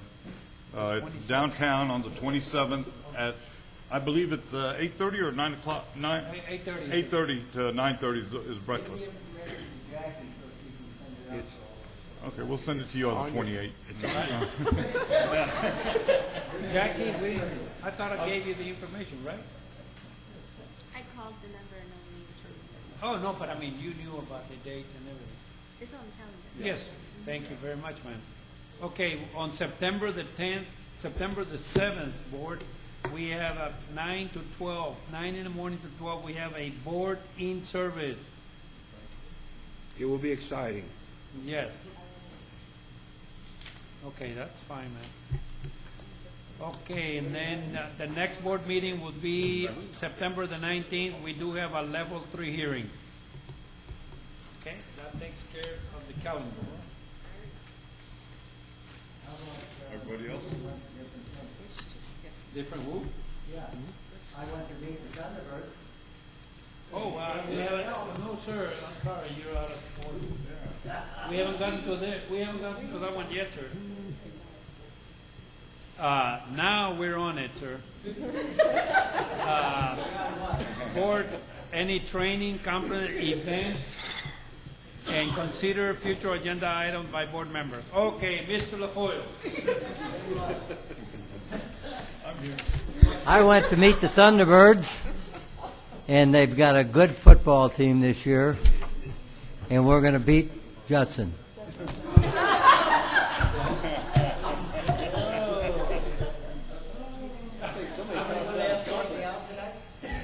Sir, we're supposed to be impartial. All our schools are.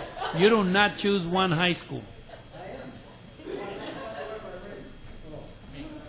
Okay, is that it, sir?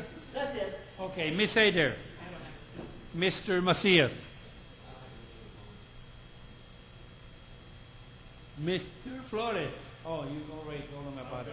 Well, of course, we all have TASB coming up. Oh, yeah. September 1, there's a change coming in the law, and I just want to inform the board, because of this change, it's changing the Texas Open Meeting Act and everything. Oh, yeah. I will be blocking all the board members on my emails, not staff or not constituents, because based on this law, I will not be accepting emails or texts from the board. And if you all want to get a hold of me, go through Dr. Mackey. You know, that way it's coming through the district and flowing to me. And that's just my own policy that I'm setting.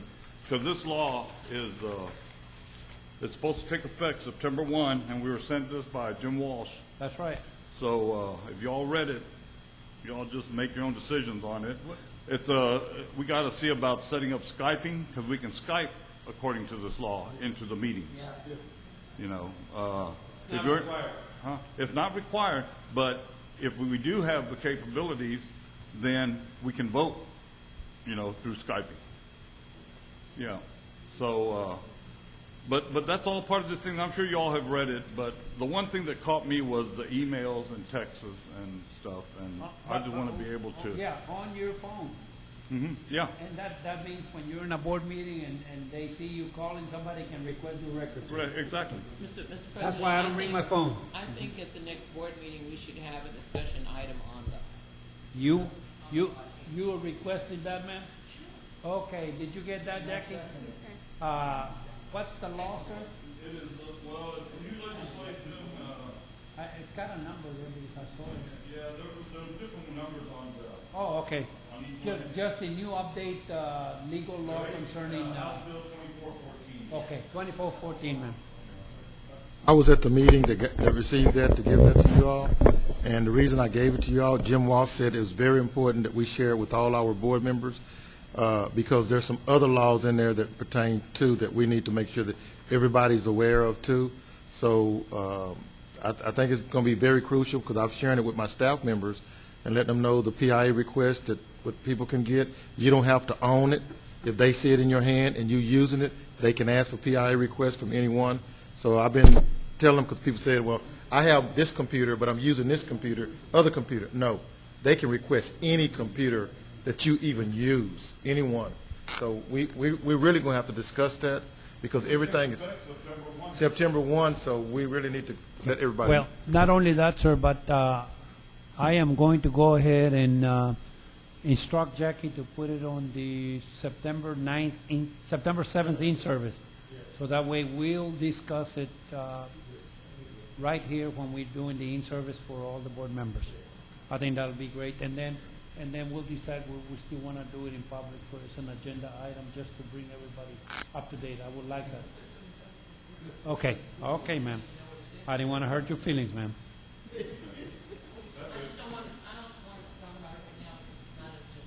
Oh, okay. No. Yeah, events coming up, yes. Okay. Mr. Salyer.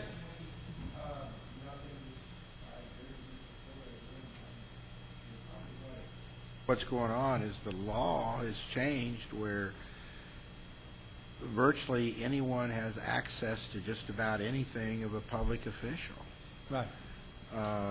Tommy Atkinson's been, fighting in court, and the question is, how far does that really go?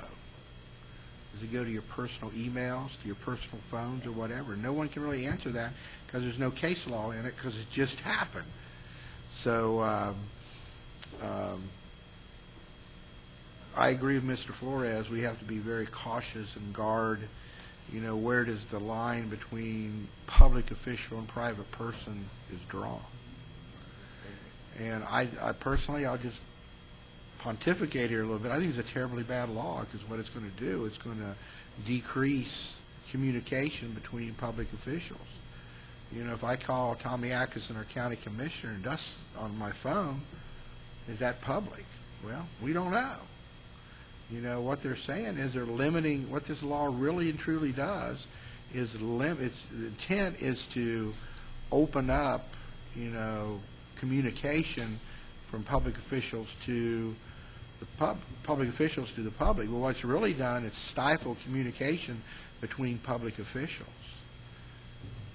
So we're not in open territory here, and I agree with Gilbert. I mean, we really have to hunker down till we get some case law interpretation of this, because no one really knows what it means.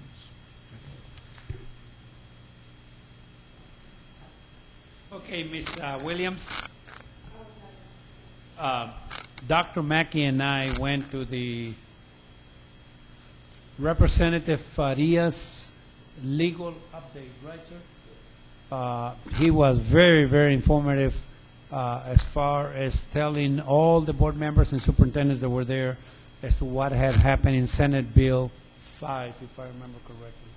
And it was very, very good. I wish all of you could have made it, but unfortunately, sometimes we just cannot be everywhere. But it was very, very good. Let me see. I think we're ready for the convention at the end of September. I'm sorry? That is correct. 7 o'clock. Meet the Rockets. Okay. Yes, sir. Anybody else?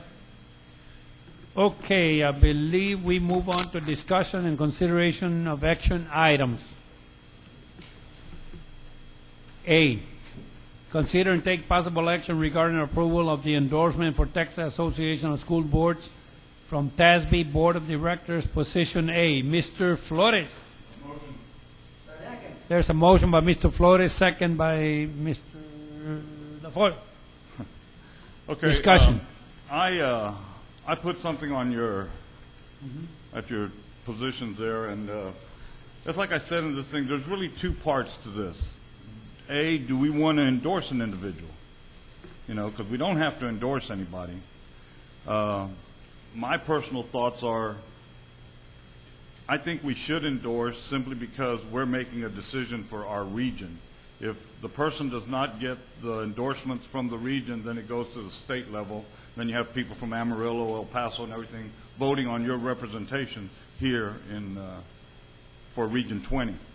And this is for position A. I am a candidate for position D, and I've already got that endorsement. Thank you all. Okay, so I guess, I don't know, should the discussion be on, do we want to endorse? I think it's a good idea that we endorse. The motion is to consider endorsement. No, consider and take possible action regarding approval of the endorsement for position A. So, well, I'm not recommending anybody. I'm just showing there's 3 people, and now it looks like there might be a 4th person out there. I just knew of 3 because I thought this one individual, Don Green from Somerset, I thought he was running in position D. That was all the indication I had before. So, but he says he's running in position A. So, hey, that's one less person running against me. But that's why I put a little synopsis here, June. You know Rolinda Schmidt. She had sent out some information, right, Mr. Macias? Or she had sent out information regarding her. She's from Kerrville ISD. Oh, she's done that several years. Yes, she was named to fill the position vacated when Sylvester Vasquez was named president of TASB.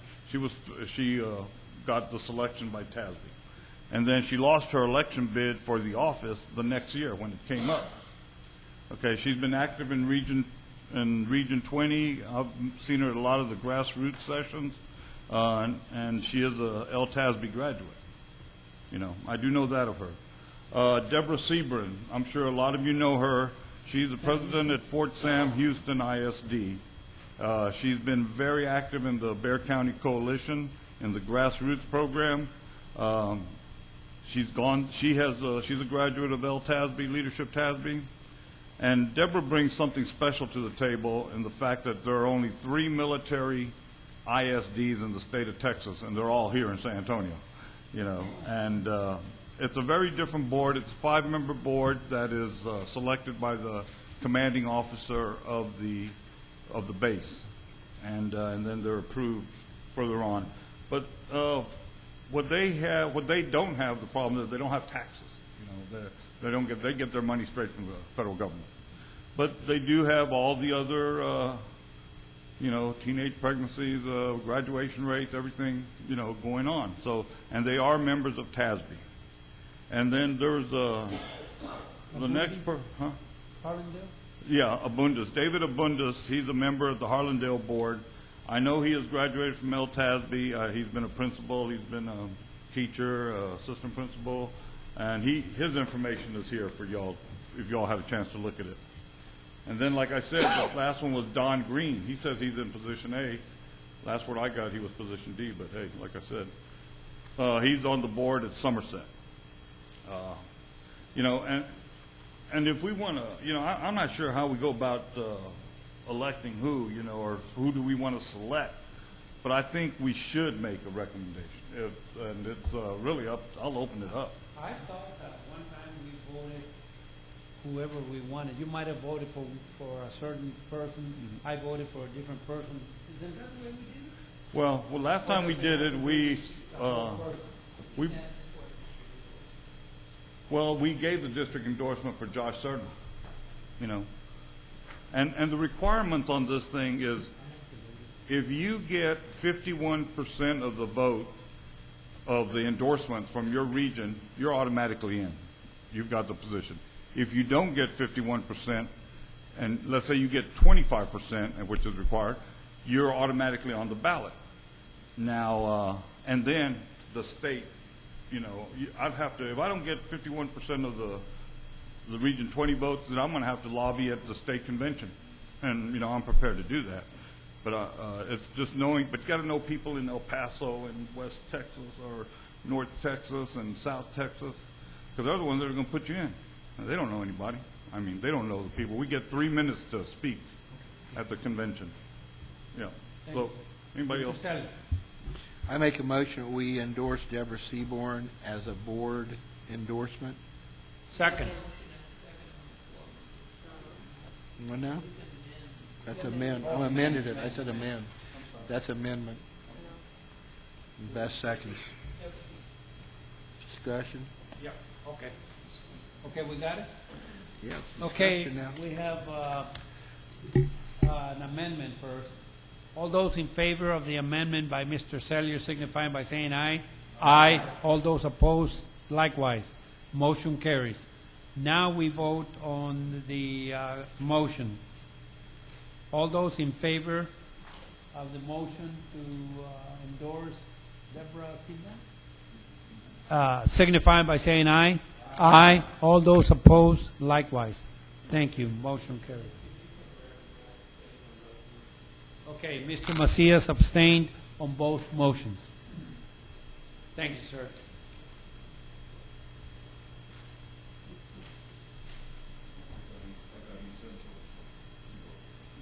Okay. Okay, item B has been pulled. Item C, consider and take possible action regarding approval to commission a survey of employees that left Judson ISD during the 2012-13 academic school year. Mr. Macias. Yeah, I'm prepared to pull this, but for the opportunity to put some action behind our board item, I have it as discussion and take action. But essentially, the work that we're doing, especially on the ad hoc committee as well as a board, we've placed a lot of emphasis on our employees, on their morale, on retention, on wages. I mean, there's just a lot of emphasis on doing more for our employees. And noting that this past year that we had a large exit of employees, would that be correct in that assessment? And a lot of them, as they leave the district, may not feel comfortable putting their reason. That's something Ms. Howard has told me in the past, that they just may put some generalization. So I wanted to kind of commission a very independent, anonymous type of study to determine what some of the reasons employees may have left. Was it geography? Was it pay? Because if we're going to formulate strategies, we need to know, at least have an educated guess on what those issues really are. And so I figure a study shouldn't be too costly, but I'll have our superintendent take the next step in trying to contact someone to do that and so on. But more or less, I think that this information will help us come together and present something viable as we make recommendations moving forward to improve the retention rate and morale of our employees. So that's why this is on the agenda for potential action. So. No, just. I'll say there.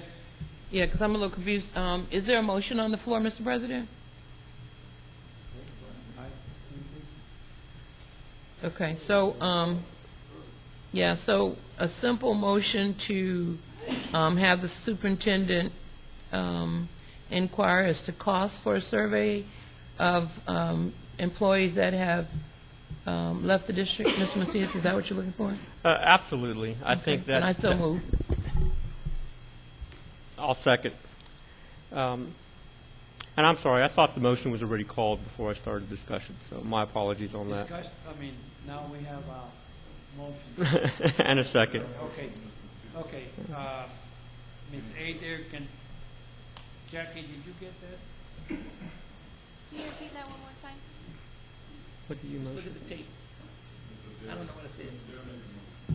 Yeah, I made it. He seconded it.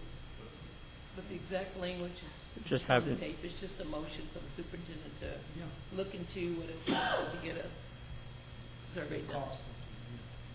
Mr. Stallion. Yeah, I'm all for, getting data and information, as you know. And we've had this talk. I mean, I don't want to spend money when, we're not sure of the data collection process and what our outcome is. I just don't think that if they didn't put it down on their exit form when they left, how are we going to get out of them again? And I understand your concern of, well, maybe they were afraid to exit or leave, put down something. I'm kind of for it, Jose. I'm, for it, but I think our response is going to be so low that the data is going to be irrelevant. That's just my personal opinion. Is if we had a good, solid database, I'd be for it. But I just don't think people are going to respond to it because there's no reason to respond to it. You know what I'm saying? I mean, if we send out 250 surveys and we get 2 back, that's not a viable population to analyze. And I really think that's what we're going to get. Thank you, sir. Mr. Flores. Thank you. Yeah, this is kind of, it's a good idea, but, are we going to, get the response that we're looking at, to get a viable response on this? I think as we're looking at in our ad hoc committee, seeing where we're going with the HR, because this is an HR-related issue, I would rather bring this back like in October or November after Dr. Mackey gets school going and everything. September, having the staff do, putting something together for an RFQ or an RFP or something. It's, I think they got their hands full right now. I'm really, tossed on this one, Jose, because I understand what you're saying. I mean, my wife worked in this district, and I've seen all the we get all the resignation. Everybody has an opportunity to respond. And, and if they choose not to respond now, what's going to want them to respond later, and what are we going to get from that? I just don't see it, But if it passes and it goes forward to get Dr. Mackey to start something on it, I would say we give him at least a month before he starts looking at it, simply because his plate is full right now. I mean, everybody's is full. So that's just my opinion. Thank you. If I can make a suggestion, Yes, sir. okay? I think a better study with a more certain population would be at mid-year to ask our employees what keeps you at Judson and what would drive you away from Judson, so that we can do this in December, come back in January, and adjust fire for next year's budget. That's my recommendation, because then you have a population, and people will tell you truthfully, well, this is why I'm staying, and this is why I'm thinking about leaving. I think that's some better data. I just don't think we'll get response. I really do. I just think our response will be zero. I think we need to concentrate on what our population is now and their concerns to retain what we have here now. And that's something, sir, that you often discuss and get Mr. Lafoya. Oh, I'm sorry, Ms. Aker. Thank you. If I'm understanding correctly, you're talking about an independent survey. If we send out a survey, no disrespect meant to our staff, but if they didn't tell you the first time, they're not going to tell you now. So, absolutely, I agree with Mr. Salyer. There's no point in asking you to send out an additional survey. If you wait until October, certainly the employees that have left will not respond. That's too long a gap. They're gone, good riddance, whatever. I'm not interested in spending any money with this motion. It's just simply for the superintendent to come back and say, we can do this, we can't do this, or what can we do? I think losing over 600 employees is significant enough that. Did we lose over 600 employees? How many employees, not teachers, employees? Right, but I'm talking about all employees. Correct. It's in the 400 range. 400 since when? Since yesterday. Okay, no, but I'm saying that 400 employees. For this hiring season. So we take anybody who's resigned as effective the last day of school all the way to now. Okay. I'm sorry, my apologies. The total exits are from the beginning of the academic year, so August of 2012 all the way. Correct. So we've lost 400 employees. That's a little over 400 employees. Custodial, food service. How many teachers did we lose? We're in the ballpark of about 270 teachers. That's a rough estimate. I can give you an exact, but we're in the 270 range. So the majority of the employees that left were teachers? No, ma'am. If you say we have 400 and we lost? About half of them, a little over half, yes. Okay. So anyway, all I'm agreeing with Ms. Macias is asking if anybody can tell us anything we can do better, more efficiently. But, it doesn't, employees are gone. If we want to improve, we can ask. If not, we can just go on. It's not, to me, I'm not going to lose any sleep over this, whichever way it goes. But I think if you lose a lot of people, other than the salary that we talked about, we lost a lot of community people that live in our community. And I really would like to know from them if there's some things we can do to make things better. But the people that are here, Mr. Salyer, they're definitely not going to say anything because they want to keep their jobs. So they're not going to respond. I can't tell you if the others will, but the ones that are still working, they're not going to respond. I think the biggest problem with this, Jose, is going to be finding the people. Do we have addresses for all these people? current addresses. See, a lot of these people move out of state, they move out of the county, they move all over the place, and we don't have current addresses for them. So how are we going to get them a survey? That's going to be the biggest problem.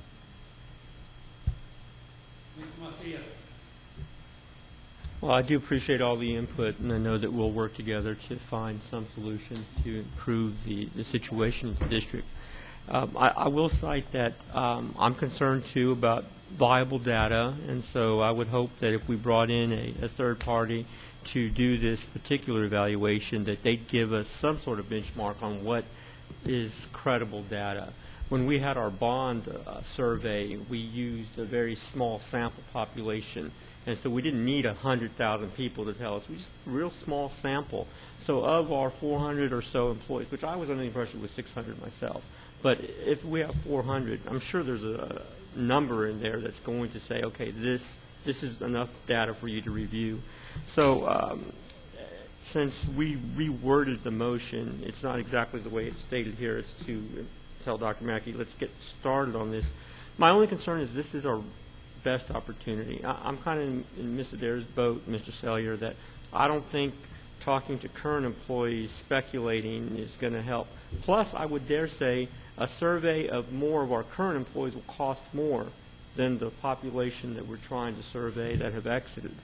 And so I would say that the expense would be minimal once we have the data, and probably more important because these individuals pulled the trigger and they left the district. So there's no speculation. They left. And so there's a reason why they left. And as we formulate our strategies, I'm telling you, if it's geography or if it's salary, I mean, we need to get a handle. Now, is that going to be the ultimate answer? And am I going to lose sleep if this doesn't go through? No. But I think it'll definitely help us be an additional tool.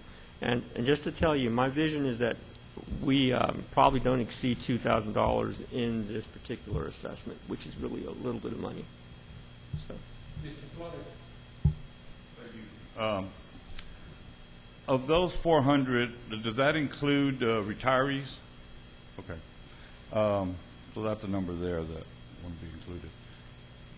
How do we compare? I wonder if you can find out the information, but how do we compare to other districts as far as what they lose? You know, I mean, and I think you can, I mean, you don't have to get that right now unless you have it, but. I can tell you, just in my communicating with the other HR directors in the area, we are all experiencing significant turnover at this time. Our neighbors in Schertz-Cibolo have experienced tremendous turnover, probably greater than ours. They have been the primary taker of our teachers this year. I mean, the data will show you that. There's a lot of movement in the district, and not just in Schertz-Cibolo. What we're seeing is a shift. So a lot of people have vacated Northeast. Schertz-Cibolo people go to Northeast. A lot of people have vacated SASD. They come to us. You know, so there's a big kind of movement going on. But that's across the state right now. That's not unique to Judson. So we kind of anticipated with the fiscal situation leveling out that we were going to see that this year.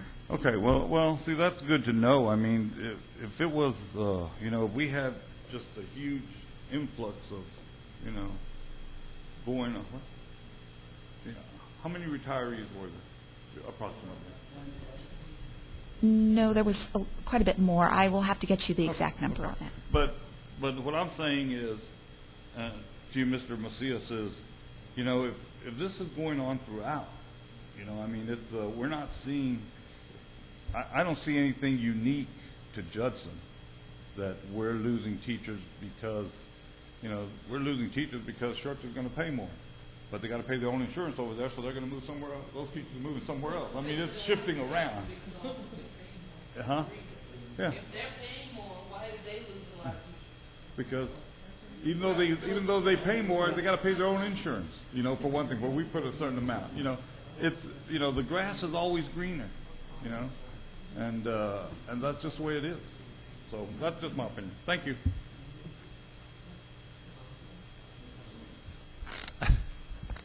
I want to give you my 2 pennies because I used to be an employee in this district.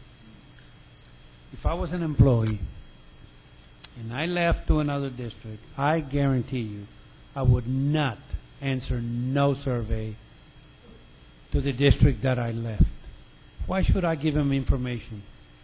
No, I would not answer no survey. That's all I have to say. Thank you.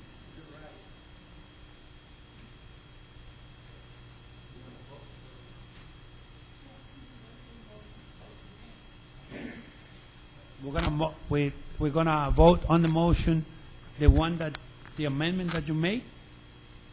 Oh, just a motion on here? Okay. Go ahead, let's go ahead. Thank you. Vote in there. Thank you.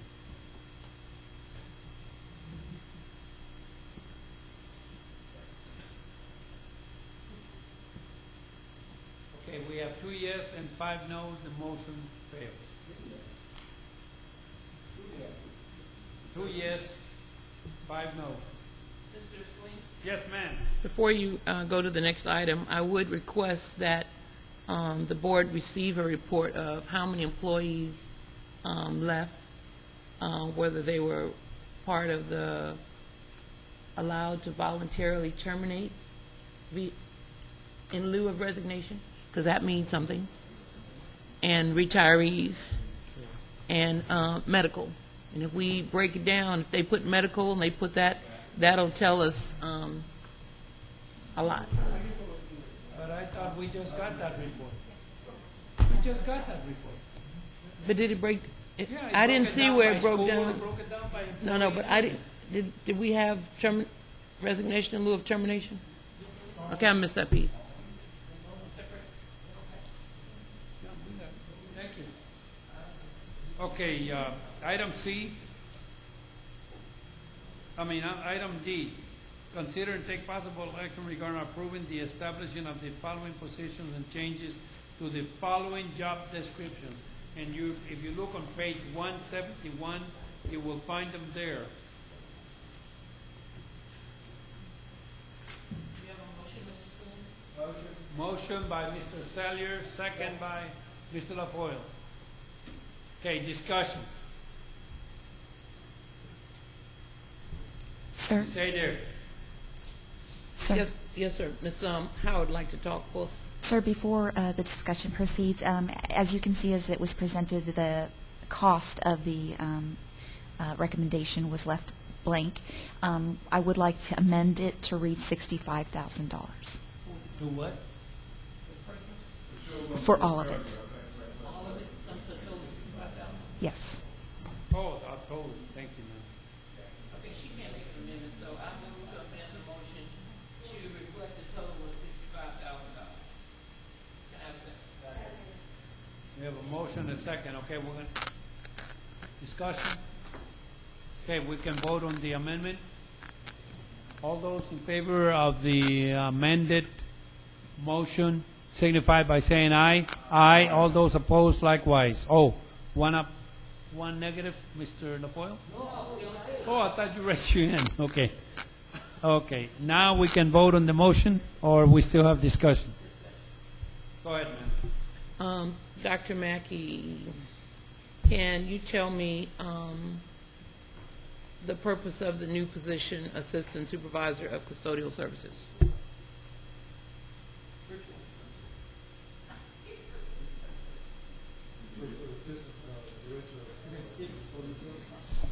Okay, that was in that report, that TASBO report, where they recommended that. They felt like it was too much stress and strain on Mr. Morales and one person doing everything.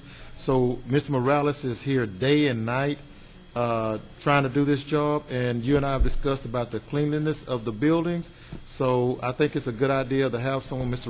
Morales is in the day, and someone in the evening to make sure that the custodians are working and cleaning the building. Yes, they won't be at the same time. They be at different times, and I think that would help us out tremendously on monitoring and cleaning the buildings. Yes, yes, yes. Okay, the next one, did you have one on that part? Mr.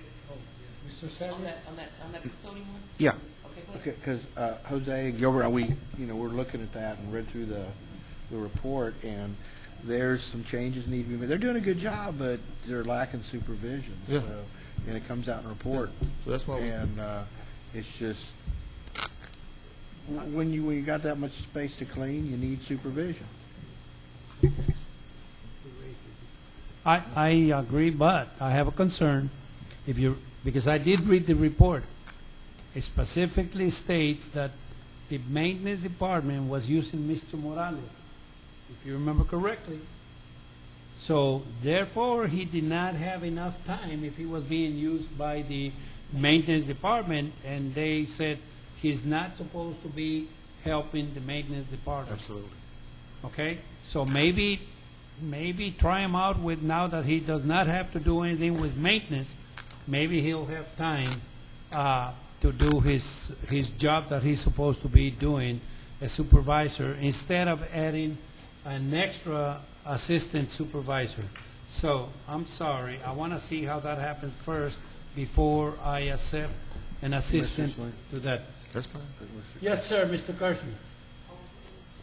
I just wanted to point out, that I'm not sure exactly what the report was saying in that. What he was saying was that he had his own budget, and he was operating with his own budget, and the recommendation was to consolidate the budget completely under the maintenance department so that the maintenance, director of maintenance, could manage that budget and help him to manage that budget. Mr. Morales doesn't do work for the maintenance department. He is housed in the maintenance department. He deals strictly with custodian. He doesn't go out and do maintenance stuff. Unless he's on a campus and he sees something needs to be done, he'll report it and say, hey, this needs to be maintained. But he's not doing maintenance work. He is supervising his custodians and his budget and his machinery and the wax and stuff that he does. He doesn't do maintenance duties, so to speak. But their recommendation, I remember when there, was to consolidate all of that into one I guess the budget and point not here divide it out. is that this adds a day and a night supervisor. This extra position, instead of one guy supervising, right, Mr. Kirshner, am I correct? It's a day supervisor and a night supervisor. I'm sorry, Mr. Foyle, I stole your... But it also said that the head custodians, why were we bringing head custodians to be the first ones in school? That's right. That they're supposed to be the last ones, That's because right. that way they supervise everything.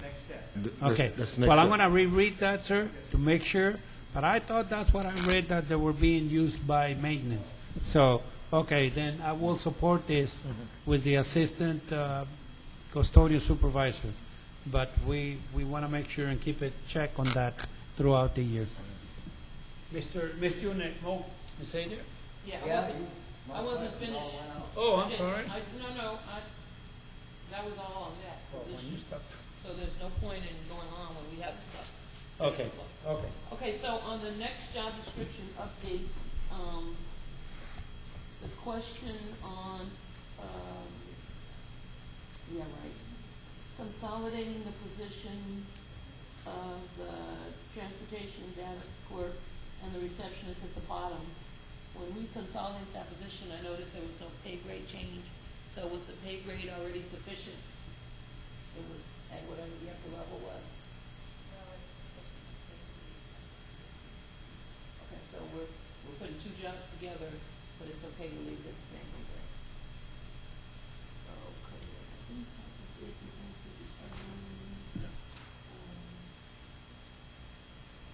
The RTI person on screen, you need those extra days for them to work out, And it is state content, and it's here and it was budgeted. Okay, great. And the change in the name, on the position to lead to master, that's just technical? They still require the same certification? They what? They no longer require a master? The masters will not be required. Okay, why not? Why did we decide we didn't want to require master's HVAC person? Because we have a lot of persons right now. We looked back at the history. Basically, when you get a master in a trade like that, it's somebody that can go and pull permits with the city. They're registered with the different municipalities as being the master of that trade. We looked back, and we could not find any time where we had to use a master HVAC technician to go pull a permit. It's usually electrical or plumbing. That's our two big ones. We didn't have the need to pay for a master's license in that position. Plus, we weren't getting applicants with masters because they make so much more money out in the commercial world. They're not going to take. So we would much rather have one person that's our lead technician that pretty much supervises or helps the other technicians as opposed to the master. We just don't need the master licensing. We're not utilizing it. We don't at all. Let me make sure I understand. So we don't currently have any We do have an employee that does have a master's license in HVAC. Okay, so you're not going to require one even though we already have one because. He is not the master HVAC technician right now. We do not have a master HVAC technician right now. We have an employee that has a master's license, he's not holding that position. That's correct. And we don't feel as a district with the upcoming schools we're building, that we're gonna need anyone with a master's to pull any type of, I'm stating it because I'm holding No. you a little. Right. No, there is no need for it. There's no need for it. And then, the last one, on the others, the other positions we changed.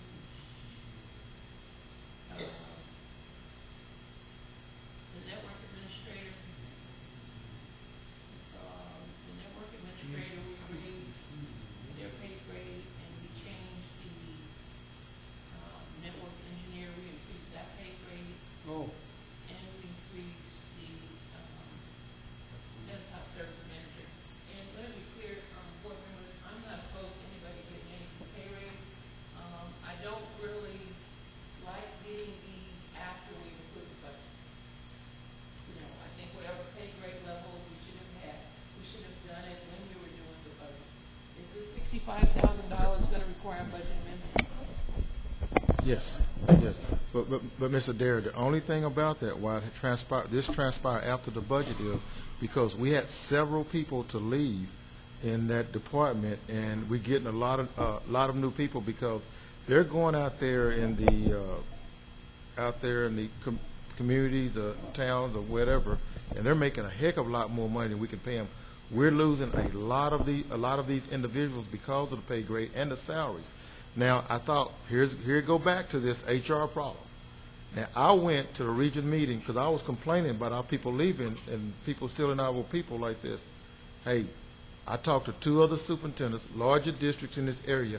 They have the same problem. Everybody's crying out there about the network engineers, the network administrators, because when these things go down, you better have a good, certified, qualified person, because everything we do, from HR to payroll to student services, everything is on the network. And if it goes down for 1 hour or half a day, everybody's lost. So we have to have these good, competent people to keep this going. So I asked them, what is it going to take to hold some of these people more than a year? And they say, hey, Mr. Young said if we move this up, then we have a good chance of keeping some of these people more than one or 2 years. And So I recommend that. I Yes. support that. If, but if you, next budget year, if you can ask your staff, you need to take all that into consideration. You're right, absolutely. We will do our best to do that. On this too, these are not contract employees. These are at-will employees, so they can leave whenever they want. Whenever the job comes up, hey, whenever rack space opens up, they're gone.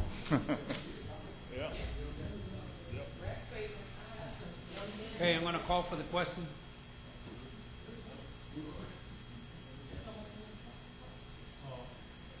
Then let's go ahead. All those in favor signify by saying aye. Aye. All those opposed, likewise. Thank you. Consider and take possible action. Consider and take possible action regarding approval of a 2% increase to the 13-14 bus driver step pay scale and a respective budget amendment. Motion. Motion by Mr. LaFolle, second by Mr. Salyer. Discussion. How much?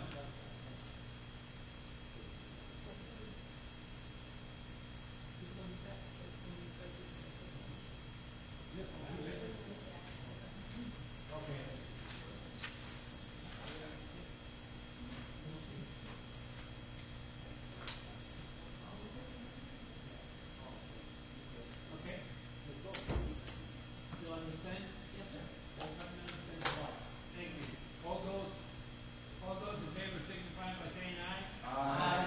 Those opposed, likewise. Motion carries. F. Sir, I would just like to communicate that this action has put Judson ISD as the third top-paying school district for bus drivers in the city, above Northeast and Northside. But I thought we were first. How did we get to third? Because they heard about us and then they stepped it up. Okay, F, consider and take possible action regarding approval of the personnel report and updates, including new hires, resignations, and administrative appointments. Motion. Thank you. Motion by Ms. Salinas, second by Mr. Flores. All those in favor signify by saying aye. Aye. All those opposed, likewise. Yes, sir. I just want to thank all the teachers and principals and all the staff that's here today. You know, I know we're getting forward, moving forward. Ms. Bellinger had the excellent news from your school, and we appreciate that. We appreciate everything that all the staff does. Thank you.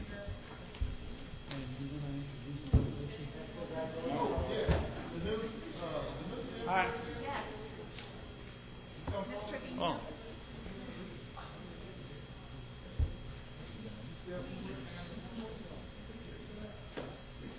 I haven't dismissed the board yet.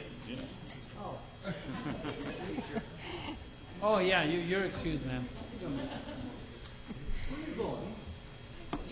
She's going to the babies.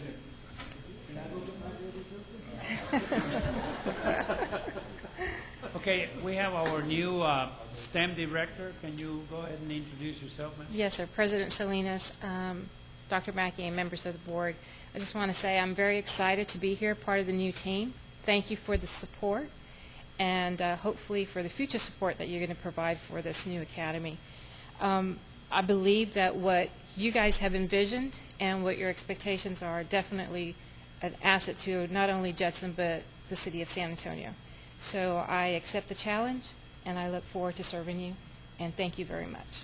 Well, welcome to Judson ISD, ma'am. Thank you, Thank you sir. very much.